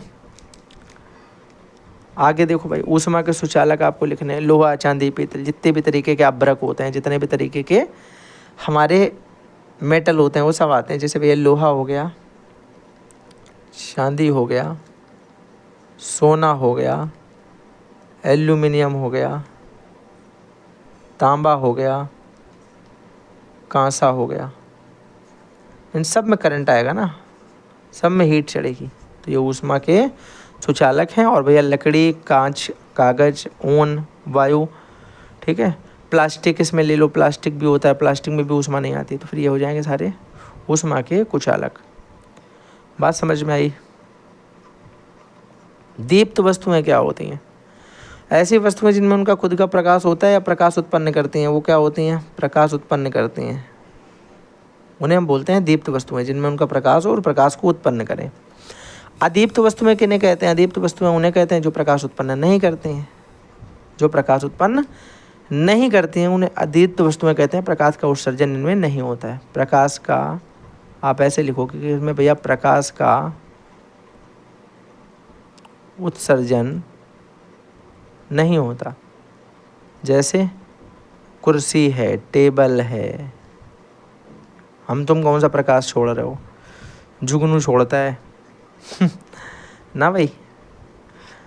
प्रकाश की किरण, क्या प्रकाश की किरण किसे, ये देखो क्वेश्चन यार, ये जो कुछ ऐसे क्वेश्चन है जो आप सिंपल तरीके से लिख सकते हो। ठीक है, तो इसे कैसे बताओ, तुम देख सकते हो, तुम कहोगे भैया हम कल्पना करते हैं कि हम एक दीवार पर छिद्र करते हैं और फिर उसे, उसमें आने वाले प्रकाश उस छिद्र के द्वारा जो आता है उसे किरण कहा जाता है, प्रकाश की किरण कहते हैं। बस ख़त्म बात। ये क्वेश्चन तो बहुत अच्छा 4, 5, 6 में होते हैं शायद। एक कंपन में लगे समय को क्या कहा जाता है? एक कंपन जब कंप्लीट होता है उसमें समय लगता है, जिसे हम लोग कहते हैं आवर्तकाल। क्या कहते हैं? आवर्तकाल। प्रति सेकंड कंपन को क्या कहते हैं? जल्दी बताओ। आवर्तकाल किसे कहा जाता है? एक से भाई वही वाला है ये। एक दोलन कंप्लीट होता है, अगर हम तुमसे कहें कि भैया एक दोलन कंप्लीट होता है, मतलब एक वही कंपन जो कंप्लीट होता है, तो एक दोलन ऐसे जैसे कंप्लीट हुआ तो इसमें लगे हुए कंपन के समय को क्या बोला जाएगा? इसको ही हम आवर्तकाल बोलते हैं। और वही उल्टा डेफिनेशन की एक कंपन में लगे समय को क्या बोलते हैं? आवर्तकाल बोलते हैं। आवर्तकाल क्या होता है? एक कंपन में लगा समय या एक दोलन में लगा हुआ टोटल समय, दोनों लिख सकते हो। कंपन लिखो, दोलन लिखो, जो तुम्हारा मन है। ठीक है। हाँ, अगला क्वेश्चन क्या है? अगला क्वेश्चन है तरंगें कितने प्रकार की होती हैं? तरंगें भैया होती हैं 2 प्रकार की। कितने प्रकार की? 2 प्रकार की। कौन कौन सी होती हैं भैया? एक तो होती हैं अनुप्रस्थ तरंग, अनुप्रस्थ तरंग, और एक होती है अनुदैर्ध्य तरंग, अनुदैर्ध्य तरंग। अनुप्रस्थ तरंगें और अनुदैर्ध्य तरंगें 2 प्रकार की तरंगें होती हैं। पूछा जा रहा है कि किसी तरंग की आवृत्ति, चाल तथा तरंग दैर्ध्य में क्या संबंध होता है? ये देखो फॉर्मूला पूछा जा चुका है। इसका मतलब ये देखो, जो चाल होती है वेलोसिटी यानी v बराबर होता है यहाँ पे n यानी आवृत्ति, और गुणे ये हमारा हो गया तरंग दैर्ध्य। ये इंपॉर्टेंट फॉर्मूला है। ठीक है। इसका मतलब होता है कि चाल बराबर आवृत्ति गुणे तरंग दैर्ध्य, v बराबर n लैम्डा। अगला पूछा जाए फोकस दूरी किसे कहा जाता है? फोकस दूरी भैया बड़ा सिंपल सा कॉन्सेप्ट होता है। आपने देखा है कि जब हम कोई दर्पण पढ़ते थे तो उस दर्पण में एक ध्रुव होता था। क्या होता था? एक ध्रुव होता था। और इस ध्रुव से लेकर के जो मुख्य फोकस होता है, जो मुख्य फोकस होता है, मुख्य फोकस होता है, इसके जो बीच की दूरी होती है, इसी के जो बीच की दूरी होती है, इसी को हम बोलते हैं फोकस दूरी। यानी आप बोलोगे कोई फोकस दूरी पूछता है, आप कहोगे भैया दर्पण के ध्रुव से मुख्य फोकस के बीच की दूरी को हम क्या बोलते हैं? फोकस दूरी बोलते हैं। यानी distance between two pole and main focus, उसी को हम क्या बोलते हैं? फोकस दूरी बोलते हैं, फोकल लेंथ बोलते हैं। चलो अगला क्वेश्चन, ध्वनि की प्रबलता तथा मृदुता किससे ज्ञात की जा सकती है? ध्वनि की प्रबलता आप बोलोगे डेसिबल के द्वारा, ये भैया हम प्राप्त करते हैं। डेसिबल, डेसिबल में हमें मिलती है। ठीक है। इकाई उसकी क्या होती है? डेसिबल। ध्वनि का वेग क्या होता है? अभी हम लोगों ने बताया वेग बराबर क्या होता है? आवृत्ति गुणे तरंग दैर्ध्य। अगला पूछ रहा है परिकल्पना से आप क्या समझते? परिकल्पना मतलब होता है पहले से ही कुछ सोच लेना। परिकल्पना यानी ये वो होते हैं पहले के विचार, जो किसी काम को होने से पहले हमको कल्पना आती है, उसे हम परिकल्पना कहते हैं। किसी कार्य से होने पूर्व आने वाली कल्पना या विचार को ही हम परिकल्पना का नाम देते हैं। ग्रेविटी की खोज किस वैज्ञानिक ने की? जरूरी है क्या बताना? क्या लिख दूं? आर्यभट्ट लिख दूं क्या मैं? हैं? आर्यभट्ट लिख दूं? आर्यभट्ट ने क्या बताया था भैया? पाई की वैल्यू किसने बताई थी? आर्यभट्ट ने।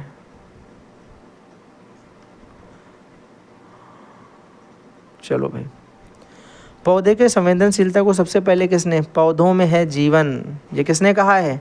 जगदीश चंद्र बसु। एक एमजीओ का वीडियो भी आया था, अगर तुम्हें याद है।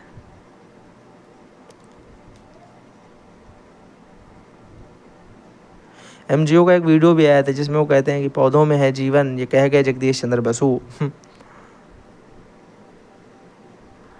2 भारतीय तथा 2 विदेशी वैज्ञानिकों के नाम बताइए। भारतीय वैज्ञानिक में आप होमी जहांगीर भाभा को लिख सकते हैं, आप सर सीवी रमन को लिख सकते हैं, ठीक है, आप रामानुजन को लिख सकते हैं, आप आर्यभट्ट को लिख सकते हैं।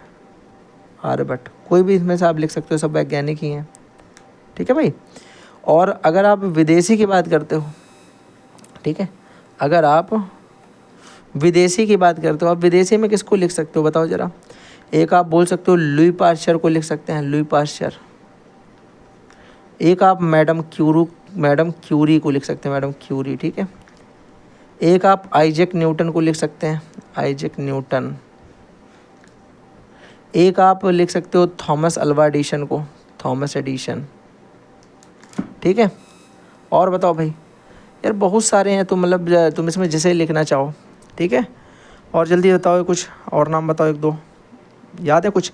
Edward Jenner, Edward Jenner. और बताओ, Leeuwenhoek, Leeuwenhoek, Leeuwenhoek, Leeuwenhoek. उसके बाद इवेनहॉक के बाद भी तुम लिख सकते हो अगर चाहो तो, बहुत सारे और भी हैं, ठीक है। Robert Hooke, Robert Brown, Purkinje, Schleiden and Schwann, ये सारे बताओ। कोशिका वाले चैप्टर में ही शायद 5-6 मैंने पढ़ाए थे, तो उनमें किसी का भी लिख सकते हो। अगला है, मस्तिष्क की जांच करने के लिए मशीन का नाम क्या होता है? मस्तिष्क कैसे होता है? सीटी स्कैन होता है ना, स्कैनर होता है वो, सीटी स्कैन। क्या होता है भैया? सीटी स्कैन,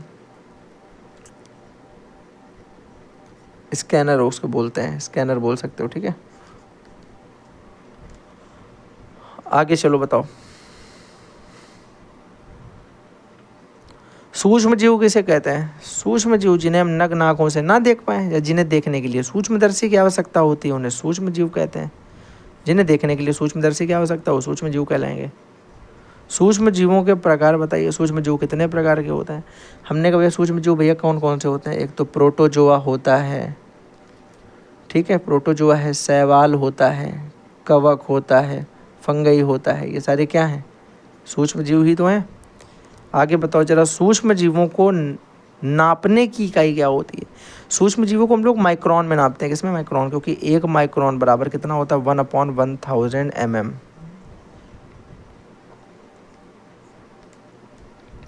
ठीक है। अगला क्वेश्चन क्या है कि कोई 3 संक्रमणीय रोग बताइए। 3 रोग बताना है तो हैजा, ठीक है जा, है भी और जा भी। चेचक हो गया, जुखाम हो गया, ये कैसा होता है? संक्रमित तो होता है, हो जाता है एक दूसरे के, तो ये सारे हो गए। 6 रोग होता है। टीबी जो होता है। दही बनाने में कौन सा जीवाणु सहायक होता है? लैक्टोबैसिलस, सबको पता है ये चीज़, लैक्टो। अच्छा, अगर किसी को दही जो है उसमें दिखा दिया जाए सूक्ष्मदर्शी में, तो वो दही नहीं खा पाएगा फिर। लैक्टोबैसिलस होता है, लैक्टोबैसिलस। समझ में नहीं आ रहा है भैया? अरे यार, थोड़ी सी आँखों को फैला के देखो, समझ में तुमको आ जाता। बढ़िया लिखा था हमने, एकदम बढ़िया लिख दिया ना, एकदम बना के।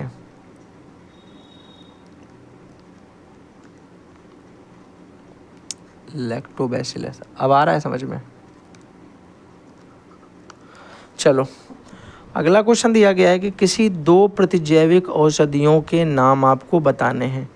ये मैं आपको ऑलरेडी करवा चुका हूँ प्रीवियस ईयर में, और आपको मैंने बताया भी था एक चीज़। एक तो हम पेनिसिलिन ले सकते हैं, पेनिसिलिन ले सकते हैं। एक मैंने आपको पढ़ाया था टेट्रासाइक्लिन, टेट्रासाइक्लिन। एक आप और याद रख सकते हो जो मैंने आपको शायद उसमें भी बताया था, स्ट्रेप्टो, पी है पा, स्ट्रेप्टोमाइसिन, स्ट्रेप्टोमाइसिन, और पेनिसिलिन और टेट्रासाइक्लिन और टेरामाइसिन एक उसमें लिख दिया जाता है कभी कभी, पर वो नहीं लेना है तुम्हें, इतने ही लेने 3। अगला आपसे पूछ रहा है कि कार्बन शब्द लैटिन भाषा के किस शब्द से लिया गया है? कार्बन शब्द को लैटिन भाषा के कार्बो शब्द से लिया गया। कार्बो किससे लिया गया है? कार्बो शब्द से लिया गया है। चलो अगला क्वेश्चन बताओ भाई। अगला क्वेश्चन है धावन सोडा और खाने का सोडा। ये वाला हो चुका है क्या क्वेश्चन? धावन सोडा का मतलब क्या होता है? धावन सोडा Na2CO3 है, और खाने का सोडा क्या होता है? NaSCO3। ये क्वेश्चन रिपीट है क्या है? ये क्वेश्चन मैंने पहले करवाया है शायद, मुझे ऐसा क्यों लग रहा है। हाँ ये था, देखो NaCO3 और Na2CO3, ये हो चुका है एक बार। इम्पॉर्टेंट है इसका मतलब, अगर कोई रिपीट हो रहा है तो इसका मतलब ही ये होता है भैया कि इम्पॉर्टेंट है वो, तुम उसे नेगलेक्ट नहीं कर सकते। तुम उसे नेगलेक्ट करोगे एग्ज़ाम में खुद हो जाओगे। तो ये तुमको समझ में आ गया, धावन सोडा और खाने का सोडा। अब देखो लिखा, दहन की प्रक्रिया के लिए आवश्यक क्या होता है? कब आग कब लगती है? जब ऑक्सीजन होती है, तो O2 ऑक्सीजन आवश्यक होती है। अगला दिया गया है कि कार्बन और कार्बन युक्त यौगिकों के दहन में कौन सी गैस बनती है। अगर हम किसी भी कार्बन को जलाएं या कार्बन से रिलेटेड कोई चीज़ जलाते हैं तो हमेशा बनती कार्बन डाइऑक्साइड ही है भाई। कौन सी बनती है? कार्बन डाइऑक्साइड बनती है। लिखा है कि ज्वलन ताप जो है वो क्या होता है। तो ज्वलन ताप का मतलब होता है एक ऐसा ताप जिस पर वायु की उपस्थिति में आग लग जाए, वायु की उपस्थिति में आग जलने लगे, आग जलने लगे, वह उसका ज्वलन ताप कहलाता है। एक ऐसा ताप जिस ताप पर वायु की उपस्थिति में आग लग जाए। जैसे माचिस से जला रहे हैं कुछ, तो ज्वलन ताप ऑक्सीजन तो है, मतलब वायु तो है हमारे आसपास, आग हम जैसे लगाते हैं और आग लग गई तो इसका मतलब वो ज्वलन ताप है। अब तुम पता चल के लाइटर ले करके कागज़ जला रहे हो चुट्टी चुट्टी करके तो थोड़ी नहीं जलेगा। ज्वलन ताप वो ताप है जिसमें आग लगने की संभावना है, कितने से आग लग जाएगी, वो उसका ज्वलन ताप कहलाएगा। अब लाइटर वाला ताप ज्वलन ताप नहीं है, वो गैस के लिए है, ठीक है। वो ऑक्सीजन की उपस्थिति में आग नहीं लगा पाएगा, वो लगा पाएगा जब ब्यूटेन प्रोपेन का मिक्सचर यानी एलपीजी चल रहा होगा, उस समय वो आग लगा पाएगा। बात समझा करो, ये सब चीज़ें बड़ी इंपॉर्टेंट होती हैं। रक्तदाब मापने के यंत्र को क्या कहते हैं भैया? रक्तदाब मापने यानी आपको पता हो गया कि हम किसकी बात कर रहे हैं, ब्लड प्रेशर नापने वाला, उसको क्या बोला जाता है? एक तो भैया उसका नाम दाबांतर मापी भी होता है, दाबांतर मापी।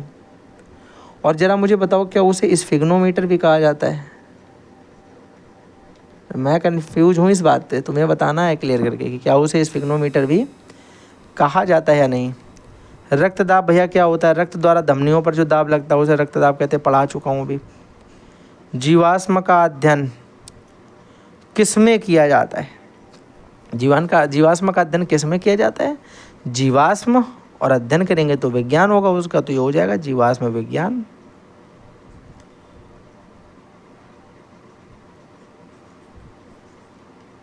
ठीक है।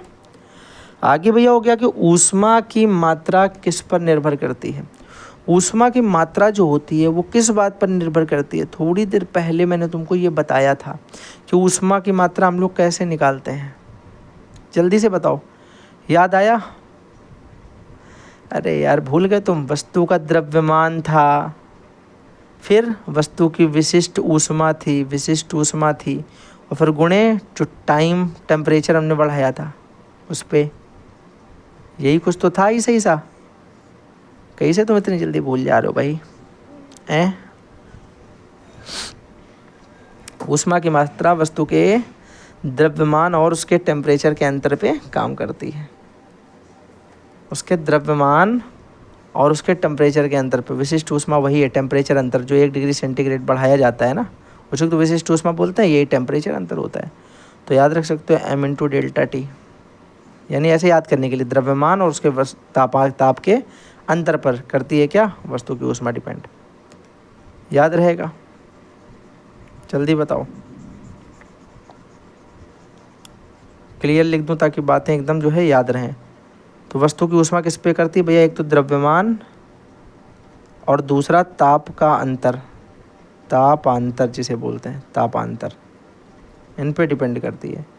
फिर मैंने कहा भैया ऊर्ध्वपातन, देखो ऊर्ध्वपातन ये आ गया। ऊर्ध्वपातन वह प्रक्रिया होती है जिसमें कोई ठोस गर्म करने पर बिना द्रव में बदले, द्रव में नहीं बदलेगा, सीधा बदलेगा गैस में, तो वह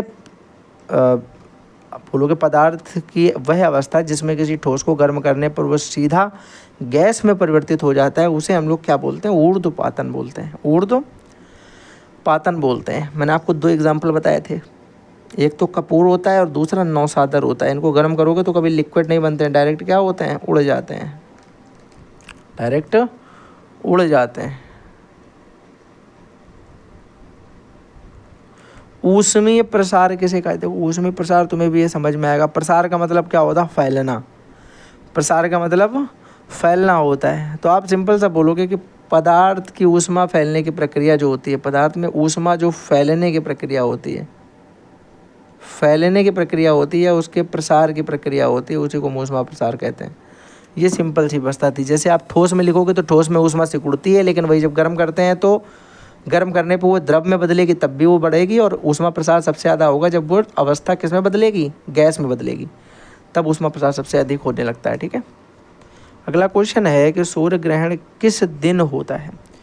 अच्छा, सूर्य ग्रहण का भी एक दिन होता है, आपको पता है? सूर्य दिन ग्रहण जिस दिन होता है उसको हम बोलते हैं अमावस। अमावस की रात, एकदम काली रात है। अगला आपसे क्या पूछा जा रहा है, समतल, सही है ना,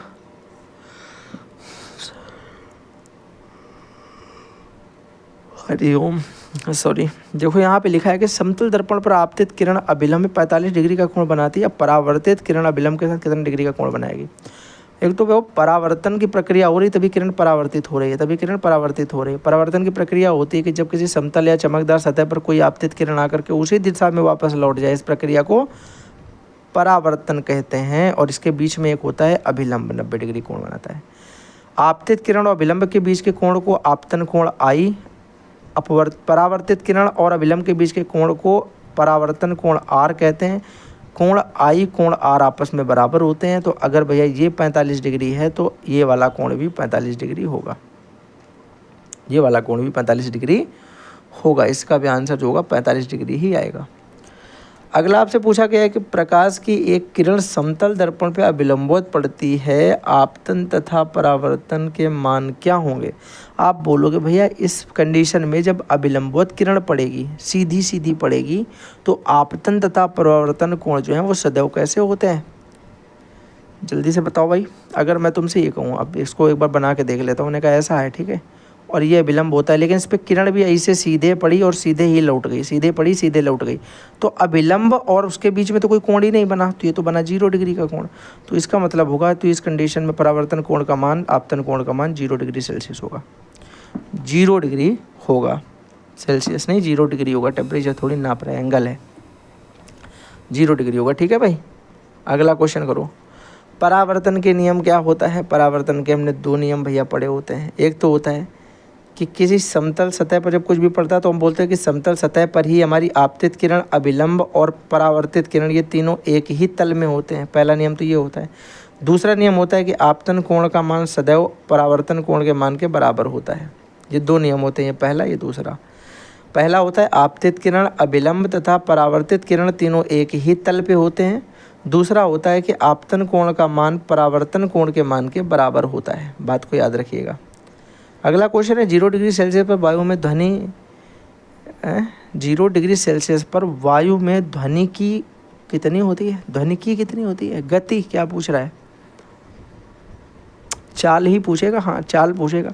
ये होती है भैया 332 मीटर पर सेकेंड, 332 मीटर पर सेकेंड। इंपॉर्टेंट क्वेश्चन में से एक है।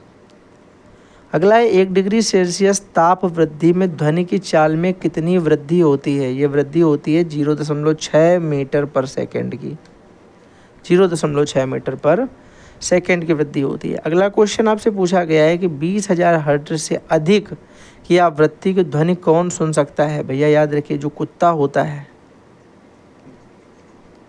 वो सुन सकता है।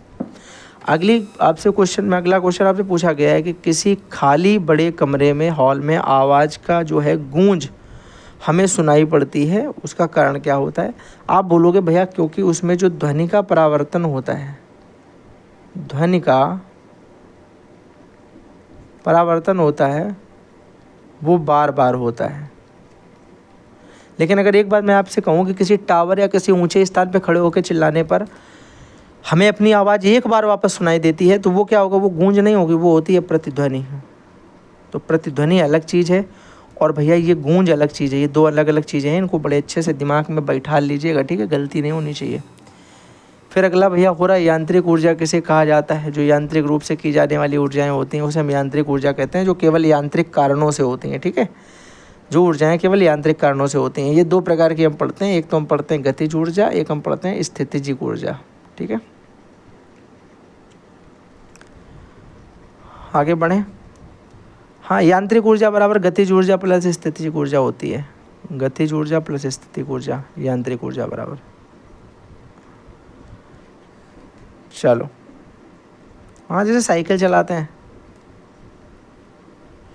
प्रतिध्वनि सुनाई देने के लिए ध्वनि उत्पादक और परावर्तक तल के बीच की न्यूनतम दूरी जो है वो कितनी होनी चाहिए। आप बोलोगे मिनिमम दूरी भैया 16.6 मीटर से एक्स्ट्रा ही होनी चाहिए, तभी प्रतिध्वनि सुनाई पड़ेगी। ठीक है, आगे आओ। शिराएँ क्या हैं, इनका मुख्य कार्य क्या होता है? शिराएँ भैया होती हैं नासिकाओं का समूह। नासिकाओं का समूह है। इसका काम होता है जो रक्त होता है उसे एक स्थान से दूसरे स्थान तक ले जाना। अब आप लोग मुझे ये बताओ कि जो शिराएँ होती हैं उनमें जो ब्लड बहता है वो शुद्ध बहता है कि अशुद्ध वाला, शुद्ध या अशुद्ध? अगला क्वेश्चन दे रखा है भैया, प्रतिवर्ती क्रिया का कोई 2 उदाहरण बताइए। प्रतिवर्ती क्रियाएं, प्रतिवर्ती क्रियाएं मतलब जो थर्ड लॉ ऑफ मोशन को काम करती हैं। थर्ड लॉ ऑफ मोशन मतलब तुम क्रिया करोगे तो तुम्हें प्रतिक्रिया लगेगी। जैसे बंदूक की गोली चलाओ तो तुम्हें झटका लगेगा। तो एक तो हो गया गोली चलाना। दूसरा बताओ भैया, दूसरा होता है जैसे मैं तुमसे बोलूँ कि तुम नाव से बाहर निकलो, नाव से बाहर निकले। जैसे तुम नाव के बाहर के लिए पैर रखोगे तो नाव पीछे होगी थोड़ी, ठीक है। इसी प्रकार भैया एक और बताओ ज़रा, एक और बताओ। झूले से आप जब उतरोगे, झूले से उतरोगे एकदम से, झूले से उतरना, वो जो झूला होता है वो नहीं पीछे जाता है। और बताओ भैया, एकदम से एक्सीलेटर लो, अगर बाइक एकदम से चला दो, बाइक को एकदम से चलाया जाए, बाइक एकदम से आगे बढ़ेगी तो तुम एकदम पीछे के लिए हो जाओगे एकदम से स्पीड बढ़ाने पे। तो ये सारी क्रियाएं अगर आप देखते हो तो कौन सी होती हैं? ये होती हैं प्रतिवर्ती क्रियाएं, यानी ऐसी क्रियाएं जिनकी प्रतिक्रिया भी आपको देखने को मिलती है। बात समझ में आ गई हैं? टायर में हथौड़ा मारना, हथौड़ा भी टायर को मारेगा, तुरंत ऊपर आएगा वो बहुत स्पीड से, आपके मत्थे में बैठेगा आगे झाड़ा से। अगला है नवीकरणीय ऊर्जा जो है वो किसे कहते हैं? नवीकरणीय ऊर्जा वह ऊर्जा होती है जिस ऊर्जा को कभी समाप्त नहीं होता, मतलब वो असीमित ऊर्जा होती है, असीमित होती है। जैसे भैया मैंने बताया भी कि तुम्हें मृदा हो गई तो मिट्टी कभी नहीं खत्म होने वाली भाई, ठीक है। खोदते चले जाओगे पाताल तक पहुंच जाओगे, कभी खत्म ना होने वाली ऊर्जा है मिट्टी, ठीक है। फिर भैया और एग्जांपल बता दो, और एग्जांपल में देख लो भैया, जैसे पवन हो गई, पवन ऊर्जा, पवन ऊर्जा, सौर ऊर्जा। पता चले कहते हैं ऐसा तुम कर दो कि सूरज आज से बंद, आज से नहीं रोशनी देगा, आज से धूप नहीं आएगी, ऐसा नहीं कर सकते हो ना। नवीकरणीय है ये। रासायनिक परिवर्तन किसे कहते हैं ये आपको बताना है, जल्दी से बताओ। आप बोलोगे भैया सिंपल सा है, रासायनिक प्रक्रियाओं के जो अंतर्गत जो परिवर्तन होंगे उनको रासायनिक परिवर्तन कहेंगे। उदाहरण के लिए जैसे आपको याद होगा, हम लोग प्रकाश संश्लेषण जब पढ़ते हैं तो हम 6 मॉलिक्यूल्स ऑफ कार्बन डाइऑक्साइड देते हैं, 12 मॉलिक्यूल्स ऑफ वाटर देते हैं, तो बनता क्या है? बनता है C6H12O6, यानी ग्लूकोज और प्लस का 6O2 यानी ऑक्सीजन गैस हमारे लिए निकल आती है। पेड़ पौधे कार्बन डाइऑक्साइड लेते हैं, हम लोगों के लिए देखो ऑक्सीजन छोड़ रहे हैं, ये बात भी ध्यान रखना। हम लोगों के लिए ऑक्सीजन छोड़ते हैं, खुद क्या करते हैं? कार्बन डाइऑक्साइड ग्रहण करते हैं, और ये उनका भोजन होता है, ठीक है, ग्लूकोज। पौधों को भी ग्लूकोज चाहिए, ठीक है, ग्लूकॉन डी नहीं, ग्लूकोज। अगला लिखा है कि रसोई घर में प्रयोग होने वाले द्रवित पेट्रोलियम गैस के रिसाव का पता कैसे चलता है? हाँ, ये कभी आपने सोचा है कि आपके घर में जो एलपीजी गैस है, एलपीजी गैस बनने के लिए 2 तरीके की चीज़ें लगती हैं। एक तो भैया हम लोगों ने पढ़ा है कि आइसोप्रोपेन लगता है और ब्यूटेन लगता है, ठीक है। लेकिन ना तो इसमें स्मेल होती है ना तो इसमें स्मेल होती है, तो जब ये लीकेज होता है महकता क्या है? तो याद रखना, इन दोनों के साथ में एक और चीज़ होती है जिसको हम बोलते हैं एथिल मरकैप्टन। क्या बोलते हैं? Ethyl mercaptan, ethyl mercaptan. इसका फॉर्मूला क्या होता है? इसका फॉर्मूला होता है C2H5S, एस होती है इसमें सल्फ़र। इसकी वजह से भैया क्या होता है, हमें तुरंत ही पता चल जाता है कि कहीं पे आग लग सकती है, यहाँ पे गैस जो है वो लीक हो रही है। नाम क्या है? Ethyl mercaptan. फॉर्मूला क्या है? C2H5S, ठीक है। बात आ गई ना समझ में?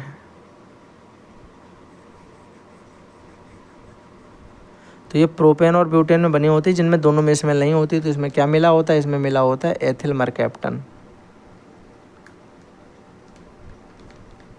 Ethyl mercaptan. हिंदी में लिख लेना तुम। क्रांतिक कोण अगर पूछा जाता है, कभी आपसे कोई पूछता है कि यार बताओ क्रांतिक कोण जो होता है वो क्या होता है? क्रांतिक कोण जो है वो क्या होता है? हरिओम। आज यार जो है मैं बहुत थक गया हूँ। मैंने रात में भी आज क्लास शूट की है कंप्यूटर की, आप लोगों के लिए पूरी फुल मैराथन, और पूरी रात मैं जगा हूँ और अभी भी मैं जाग ही रहा हूँ। मैं कंप्लीट करा के सो जाऊँगा। ठीक है, बताओ क्रांतिक कोण क्या होता है?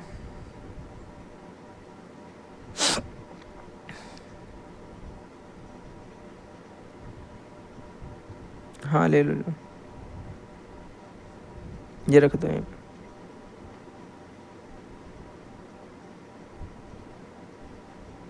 ठीक, जाओ।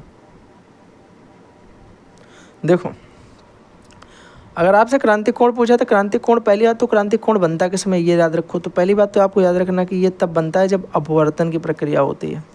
फिर अपवर्तन क्या होता है ये आपको पता होना चाहिए। जब एक यहाँ पे मान लो एक विरल माध्यम है, ये सघन माध्यम है। जब प्रकाश की किरण एक माध्यम से दूसरे माध्यम में जाती है तो उसमें जो विचलन होता है, ये विलंब वैसा ही है जैसा उसमें था। तो देखो ऐसी गई थी तो इसको ऐसे निकलनी चाहिए थी, लेकिन ना, ये थोड़ी सी अभिलंब की तरफ झुक के ऐसे निकलेगी, मतलब बिल्कुल सीधी ना जाकर के हल्की सी तिरछी जाएगी। तो ये होता है विचलन। तो जब प्रकाश की किरण एक माध्यम से दूसरे माध्यम में जाती है तो उसमें एक विचलन या विकार उत्पन्न होता है जिसे हम अपवर्तन कहते हैं। इस घटना को हम क्या कहते हैं? अपवर्तन कहते हैं। और इसमें एक कंडीशन भैया ये होती है कि जब हम आपतन कोण का मान बढ़ाएंगे तब अपवर्तन कोण का मान क्या होगा, बढ़ेगा कि कम होगा। देखो दोनों कंडीशन सिचुएशनल है, क्योंकि ये हमारी जो होगी क्या बोलते हैं इसको, मैं यहाँ पे भी बताता हूँ आपको बना के, आपको अपवर्तन समझा दिया मैंने पहले। जैसे मान लो ये है, ठीक है, हमने कहा ये विलंब था, मैंने यहाँ पे देखो आपतन कोण ये आया, तो अपवर्तन कोण मैंने कहा ये निकला, ठीक है, ये निकला। एक कंडीशन ऐसी आएगी जब आपतन कोण अभिलंब एकदम 90 डिग्री के पास, इधर और बड़ा कर देंगे, इधर और वैसे बड़ा कर दिया तो ये और पास आया, फिर मैंने इसे और इधर किया तो ये और पास एकदम आएगा, तब ये इसके साथ हो जाएगा। यानी अपवर्तन कोण ऐसा हो जाएगा कि 90 डिग्री वाली एंगल के साथ जो अभिलंब है उसके साथ ही वो भी 90 डिग्री का कोण बनाएगा।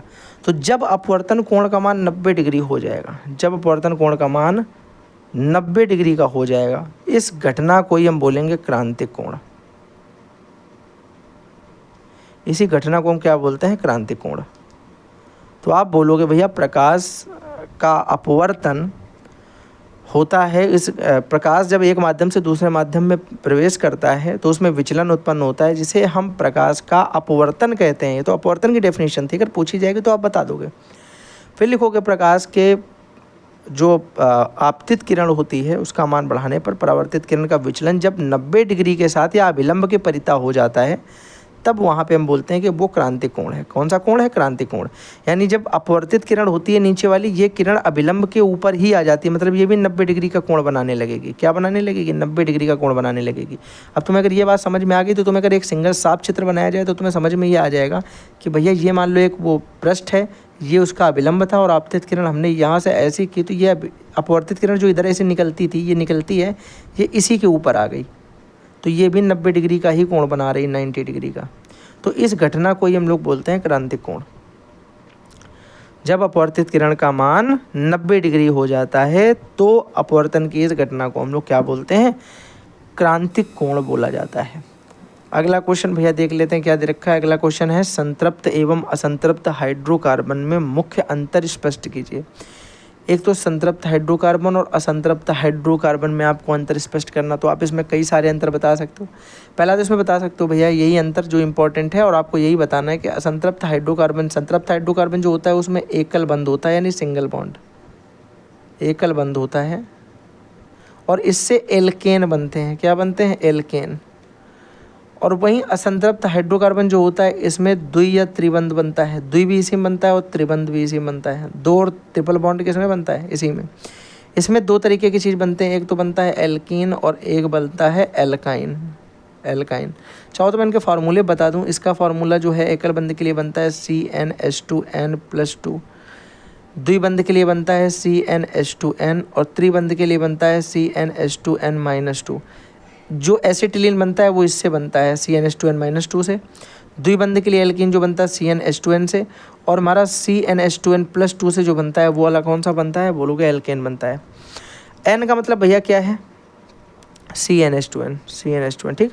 N का मतलब होता है कि हम कार्बन के नंबर लिखें। जैसे हमने कहा कि हमें बनाना है मेथेन, तो मेथेन का तुम्हारा दिमाग आना चाहिए, मेथेन का मतलब भैया मेथ होता है, मेथ का मतलब कार्बन एक होता है। तो हमने कहा अगर हम CnH2n+2 देखें तो ये मेथेन ANE बाद में इसमें लग जाएगा तो मेथेन बन जाएगा, ये ANE बाद में लग जाएगा। तो हमने कहा यहाँ पे हम 2 लिखेंगे तो हो जाएगा, सॉरी 1 लिखेंगे क्योंकि हमें मेथ बनाना है तो 1 लिखेंगे। तो मेथेन हो जाएगा C1 H2 गुणे N की जगह 1 और प्लस 2, तो कितना हो जाएगा C1 और H हमारा कितना 2 एकम 2 और 2 4, तो ये हो गया हमारा CH4, ये हो गया मीथेन। क्या हो गया? मीथेन हो गया। अगर आप चाहो तो मैं किसी दिन आपको IUPAC क्लास 10th में जो है वो बता दूंगा, वो इम्पॉर्टेंट है, आपको आनी चाहिए, ठीक है, वो बेसिक आपका क्लियर करेगी। और IUPAC में ये है कि मैं आपको मैक्सिमम से मैक्सिमम आधे घंटे में सिखा दूंगा, आधे घंटे से 40 मिनट में पूरी की पूरी IUPAC मैं आपको सिखा दूंगा विथ फंक्शनल ग्रुप्स, और उसके जो भी बॉन्ड होते हैं, बॉन्ड में कैसे उसको रीड किया जाएगा, किधर से रीड किया जाएगा, कैसे राइट किया जाएगा, सारी चीज़ें आधे घंटे से 40 मिनट में आपको कंप्लीट करवा दूंगा। अगर आप बताना तो मैं किसी दिन क्लास लगा देता हूँ भाई। अगले नंबर पे आ जाओ जरा। लिखा है कि किसी 2 खाने वाले अर्थात सब्जी के रूप में प्रयोग किए जाने वाले कवक के नाम लिखिए। यार वो देखो मैं तुमको बताऊँ, ये तो मैं ऐसे याद रखता हूँ। एक तो मैंने याद किया था इसमें, कौन सा था ये वाला, एक तो इसमें आप याद रख सकते हो, ये मैंने मेथ यहाँ क्यों लिखा है, एक होता है कैंथ्रेलस,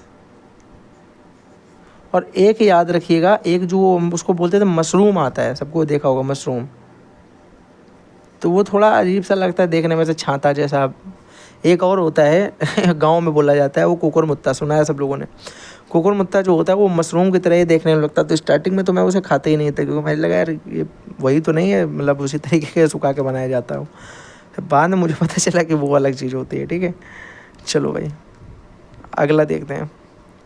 अगला लिखा है वर्ण विक्षेपण क्या होता है। वर्ण विक्षेपण एक बिल्कुल सरल तरीका मैं आपको बताता हूँ कि एक श्वेत प्रकाश की किरण जब अपने सातों रंगों में विभाजित हो जाती है तो उसे हम वर्ण विक्षेपण कहते हैं, या अपने अन्य विभिन्न रंगों में विक्षेपित हो जाती है तो उसे वर्ण विक्षेपण कहते हैं। आप लिखोगे जब श्वेत प्रकाश किरण अपने विभिन्न रंगों में विक्षेपित होती है तो उसे वर्ण विक्षेपण कहा जाता है। और इसमें हम कई तरीके के रंगों को देखते हैं, जिसमें हम सबसे याद रखते हैं भैया विबग्योर। क्या याद रखते हैं? विबग्योर, ठीक है, विबग्योर। विबग्योर का मतलब भैया क्या होता है, ये हमारा होता है वायलेट यानी बैगनी कलर, इंडिगो होता है मेरे भाई यहाँ पे, ये जामुनी कलर होता है, ठीक है। ये ब्लू यानी नीला होता है, ये ग्रीन यानी हरा होता है, येलो यानी पीला होता है, ऑरेंज यानी नारंगी होता है, रेड यानी लाल होता है। तो इस तरीके से इनके रंग होते हैं, इस तरीके से इनके, बोलो जरा एक बार, आप बोलोगे भैया इस तरीके से इनके रंग होते हैं। ये बात हमें समझ में आ गई? जल्दी से बताओ बात कन्फर्म है कि नहीं? बात कन्फर्म तरीके समझ में आ गई, हाँ या ना? ठीक है, इसी को बोलते हैं वर्ण विक्षेपण। अच्छा, आपसे यहाँ पे वर्ण क्रम भी पूछा जा सकता है कि बताओ वर्ण क्रम क्या होता है। क्या पूछ सकता है? बताओ वर्ण क्रम क्या होता है। तो अगर हम इन रंगों को इनके समूह में लिखते हैं, इन रंगों को इनके समूह में राइट करते हैं, लिखते हैं, तो इसी को हम वर्ण क्रम कहते हैं, इसी को हम वर्ण क्रम कहते हैं। चलो बात समझ में आ गई, हाँ या ना? एक बार जल्दी से बताएंगे, बोलोगे बढ़िया तरीके से बात भैया समझ में आ गई है, और वो हमेशा ही आ जाती है, हैं? चलो आगे बढ़ें। अगला क्वेश्चन आपसे बोला गया है कि दाब का एसआई मात्रक लिखिए। दाब का एसआई मात्रक क्या होता है? दाब का एसआई मात्रक भैया बताओ क्या होता है, जल्दी से बताओ।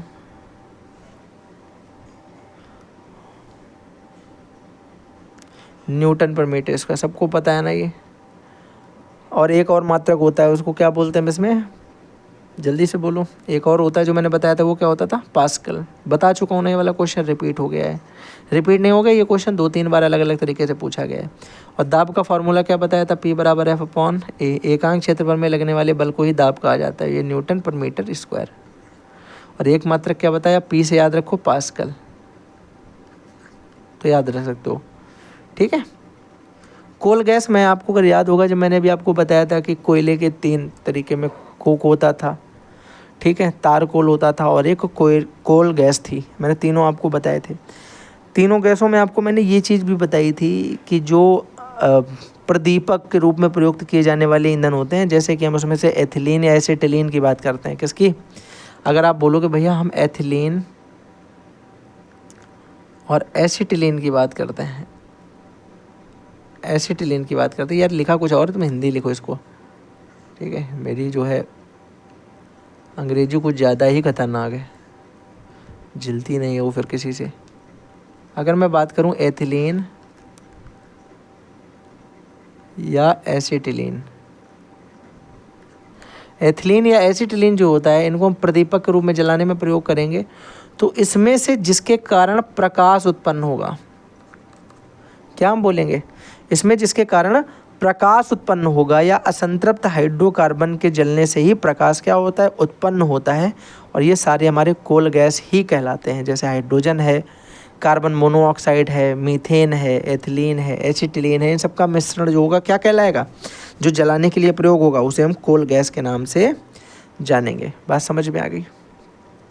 तो कई सारे गैसों का अगर हम समूह की बात करें जो जिनको हम जलाने के काम में लेंगे, हम बोले भैया एथिलीन हो गया, एसिटिलीन हो गया, मीथेन हो गया, ठीक है, हाइड्रोजन और कार्बन मोनोऑक्साइड हो गया, ठीक है, और मैंने कह दिया कि बताओ हाइड्रोजन हो गया, तो हम इनको जलाने के लिए मिश्रण के रूप में यूज करेंगे, तो इनको क्या बोलेंगे, कोल गैस बोलेंगे। कोई दिक्कत है तो बताओ, बोलोगे कोई दिक्कत नहीं। अगला क्वेश्चन बताओ, रेल की दो पटरियों के बीच में थोड़ी सी जगह क्यों छोड़ी जाती है, आपको ये बताना है। आप बोलोगे भैया जब गर्मी का मौसम आता है, कौन सा मौसम आता है, गर्मी का मौसम, जब ये गर्मी का मौसम आता है तो इस गर्मी के मौसम में भैया पता क्या होता है, लोहा गर्म होकर फैलने लगता है, फैलता है। तो जब ये थोड़ा सा फैल जाएगा, अगर हम जगह नहीं छोड़ेंगे तो फिर ये फैल के जाएगा कहाँ, ये तो फिर पटरी पे पटरी चढ़ जाएगी फैल के, है कि नहीं, उखड़ जाएंगी पटरियाँ जहाँ पे स्थिर है। तो इस वजह थोड़ी जगह छोड़ते हैं कि बाद में वो जब फैलता है तो वो चपक जाता है, फिर जब वो सिकुड़ता है तो फिर थोड़ा थोड़ा दूर हो जाता है। तो इस वजह से ये थोड़ी पटरी के बीच में स्थान छोड़ा जाता है।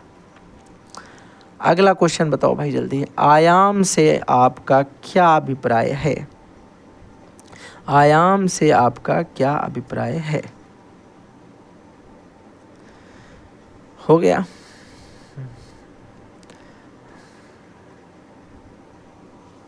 चलो देखो भाई, आयाम का एक सिंपल डेफिनेशन अगर मैं आपको बताऊं, आप बोलोगे कि एक तरंग, हम बात करने वाले हैं किसी एक तरंग की जिसमें कंपन जो है वो मैक्सिमम हो, कंपन की अधिकतम सीमा को ही हम आयाम कहते हैं। अधिकतम सीमा को ही हम क्या कहते हैं, आयाम कहते हैं। तो किसी कंपन की, किसी तरंग में कंपन की अधिकतम सीमा को आयाम कहा जाता है अकॉर्डिंग टू मी। एग्जाम्पल के लिए, आप जितना तेज चिल्लाओगे आपका आयाम उतना ज़्यादा होगा और आपकी आवाज़ भी उतनी ज़्यादा ही निकलेगी, ठीक है। तो ये आयाम होता है, किसी तरंग की कंपन की जो अधिकतम क्या बोलते हैं, अधिकतम सीमा होती है, उसे हम क्या बोलते हैं, आयाम बोलते हैं। आगे देखो, चंद्र ग्रहण को समझाइए कैसे होता है। भैया चंद्र ग्रहण, आपको एक बात बताओ, अच्छा चंद्र ग्रहण आपको पता है कि होता कैसे है। चंद्र ग्रहण में चंद्रमा को क्या किया जाता है ऐसा जो चंद्र ग्रहण हो जाता है जल्दी से बोलो, चंद्र ग्रहण में होता क्या है। चंद्र ग्रहण में जैसे ये भैया सूर्य होता है, ये होता है सूर्य, और यहाँ पे क्या होता है बताओ, यहाँ पे क्या होता है, सूर्य, और इसके यहाँ पे बीच में सूर्य, और ये क्या होता है, ये होता है भैया चंद्रमा। और ये याद रखो कि अब यहाँ पे हो पता क्या रहा है, चंद्रमा जो है ये पृथ्वी का चक्कर लगा रहा है ऐसे करके, पृथ्वी का, तो पृथ्वी यहाँ पे है, ये इसका चक्कर ऐसे लगा रहा है, ऐसे ऐसे, लेकिन एक यहाँ पे रखो क्योंकि बीच में है ना, वो तो ऐसे चक्कर लगाएगा। अब तुम्हें पता है कि अब एक समय ऐसा आएगा जब चंद्रमा यहाँ पे होगा, यहाँ होगा, यहाँ होगा, यहाँ होगा, यहाँ होगा, यहाँ होगा, फिर पीछे आएगा, फिर पीछे आना स्टार्ट होगा। तो जो सूर्य का प्रकाश है वो पृथ्वी द्वारा बंद हो जाएगा, चंद्रमा पे नहीं पड़ेगा, चंद्रमा काला दिखाई पड़ेगा। चंद्रमा कैसा दिखाई पड़ेगा, काला दिखाई पड़ेगा। तो इस कंडीशन को ही हम चंद्र ग्रहण बोलेंगे। तो बोलेंगे जब सूर्य और चंद्रमा के मध्य पृथ्वी आ जाती है तो सूर्य द्वारा पृथ्वी पर प्रकाश पड़ता है और पृथ्वी की परिछाया या उपछाया जो है वो किस पे पड़ती है, चंद्रमा पे पड़ती है, जिसके कारण चंद्रमा का प्रकाश जो है वो प्रकाश क्षीण हो जाता है या हीन हो जाता है। और इसी घटना को हम क्या बोलते हैं, चंद्र ग्रहण के नाम से जानते हैं, चंद्र ग्रहण के नाम से जानते हैं। जल्दी से बताओ, बात एकदम क्लियर है। सूर्य ग्रहण में क्या होता है, सूर्य ग्रहण में भैया उल्टा काम होगा। देखो ये चंद्रमा का ही पूरा गेम है, सूर्य ग्रहण और चंद्र ग्रहण दोनों का, बाकी किसी का कोई गेम नहीं चल रहा है। यही चंद्रमा जब यहाँ से देखो ऐसे चक्कर लगाता है, यहाँ पे है तो ये चंद्र ग्रहण है, और यही से घूम के जब यहाँ आ जाएगा तब सूर्य ग्रहण हो जाएगा, तब सूर्य ग्रहण हो जाएगा। क्योंकि उस समय क्या होगा, उस समय प्रकाश इसका जो पड़ेगा वो चंद्रमा पे पड़ेगा और चंद्रमा की छाया पृथ्वी पर पड़ेगी। बात समझ में आ गई कि नहीं, हाँ या ना? तो भैया ये हो जाएगा फिर सूर्य ग्रहण। तो जब सूर्य और पृथ्वी के बीच में चंद्रमा आएगा तो सूर्य ग्रहण, और जब पृथ्वी चंद्रमा और सूर्य के बीच में आएगी तो चंद्र ग्रहण। दोनों बातें क्लियर हैं कि नहीं क्लियर हैं? बोलोगे बिल्कुल क्लियर हैं। फिर मैंने कहा अगर पूछा जाए तुमसे प्रकुंचन क्या है, तो प्रकुंचन और शिथिलन दोनों एक साथ ही समझिएगा। प्रकुंचन और शिथिलन दोनों एक साथ ही समझेंगे तो आपको चीज़ें जो हैं ज़्यादा समझ में आएंगी। तो जब रक्तदाब होता है, जब ब्लड प्रेशर होता है, तो उसकी जो उच्च सीमा होती है, कौन सी वाली? उच्च सीमा या ऊपरी सीमा? उच्च सीमा या ऊपरी सीमा, इसमें होता क्या है, इसमें हृदय में संकुचन होता है। इसमें हृदय में संकुचन की अवस्था होती है। इस समय इसका मान 120 mm होता है। mmHg बोलते हैं वैसे पूरा इसे, mmHg होता है। तो इस अवस्था को हम प्रकुंचन दाब कहते हैं। और शिथिलन दाब वह दाब होता है जब सीमा निचली होती है। रक्त दाब की सीमा कौन सी होती है? निचली। इसमें उच्च सीमा होती है रक्त दाब की, तो उसे प्रकुंचन कहते हैं, जिसमें उसका रक्त दाब होता है 120 mmHg, यानी पारे पर 120 मिलीमीटर का mm का चल रहा होता है, ठीक है। लेकिन अगर हम बात करते हैं भैया शिथिलन की, तो ये निचली सीमा होती है, निचली सीमा दाब पे होती है। और ये होता है जब हृदय शिथिल होता है, हृदय शिथिल होता है, उसमें हृदय संकुचन होता था हृदय में, या प्रकुंच होता था हृदय में। तो इसका भैया क्या होता है बीपी? इसका होता है 80 mmHg। तो भैया बताओ उच्च में कितना आएगा? 120 mmHg, उसमें 80 mmHg। इसीलिए जब आप नापते हैं स्पेग्नोमीटर में ऐसा लिखा होता है SC to 120 mmHg। ये होती है शिथिलन की, ये होती है प्रकुंचन की सीमा। चलो अगला क्वेश्चन बताओ। मानव कान के सीमा तक के बीच की आवृत्ति को सुन सकता। भाई ये क्वेश्चन कितनी बार आएगा यार? 20 से लेकर के 20,000 हर्ट्ज। रेगिस्तान में जहाज किसे कहते हैं? ऊँट को कहते हैं। क्यों कहा जाता है ये भी तुम्हें पता है, ठीक है। जीवाणुओं से प्राप्त होने वाली 2 प्रजैविक एंटीबायोटिक्स के नाम ऑलरेडी हम लोग लिख चुके हैं। स्ट्रेप्टोमाइसिन, टेट्रामाइसिन, क्लोरियामाइसिन और पेनिसिलिन। कितनी सारी तो लिख चुके हैं ना, याद है? इसके बाद आ जाओ भैया, आदर्श रक्तदाब कितना होता है? कितना काट देंगे? आदर्श रक्तदाब भैया कितना होता है? 80 से लेकर के 120 से 80 mmHg तक। 120 से 80 mmHg तक अभी हम लोगों ने थोड़ी देर पहले पढ़ा। और 120 कब होता है? प्रकुंचन में। और 80 कब होता है? शिथिलन में। याद रहेंगे दोनों? जल्दी बताओ। बोलोगे हाँ। अगला, मनुष्य की श्रवण क्षमता किस आवृत्ति तक काम करती है? 20 से लेकर के 20,000। अब नहीं लिखेंगे इसको। निकट दृष्टि दोष दूर करने के लिए चश्मे में किस प्रकार के लेंस का प्रयोग किया जाता है? भैया बात हो रही है यहाँ पे निकट दृष्टि दोष की। किसकी? निकट दृष्टि दोष की। तो कौन सा लेंस लगाया जाता है निकट दृष्टि दोष में? जल्दी से बताओ। बोलो कि भैया निकट दृष्टि दोष में अवतल लेंस लगाते थे, क्योंकि निकट कहने के लिए होता है, दिखता तो दूर का नहीं है इसमें, दिखता तो दूर का नहीं है इसमें। तो हमारा ये कौन सा होता है? अवतल लेंस होता है।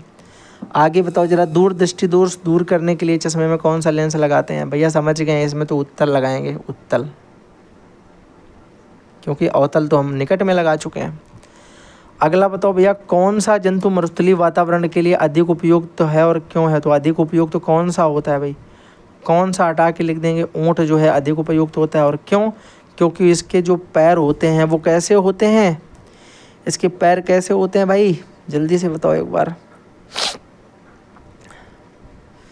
हाँ, इसकी ज़रूरत नहीं थी बताने की, मुझे पता है। इसके पैर कैसे होते हैं? स्पंजी होते हैं, जिससे आराम से चल सकता है। अब यार हमें लग रहा है कि ये काफ़ी सारी चीज़ें इसमें रिपीटेड हैं, ये आज तो मैं बता तो चुके हैं। कई दिनों तक बिना पानी के रह पाएगा इस वजह से।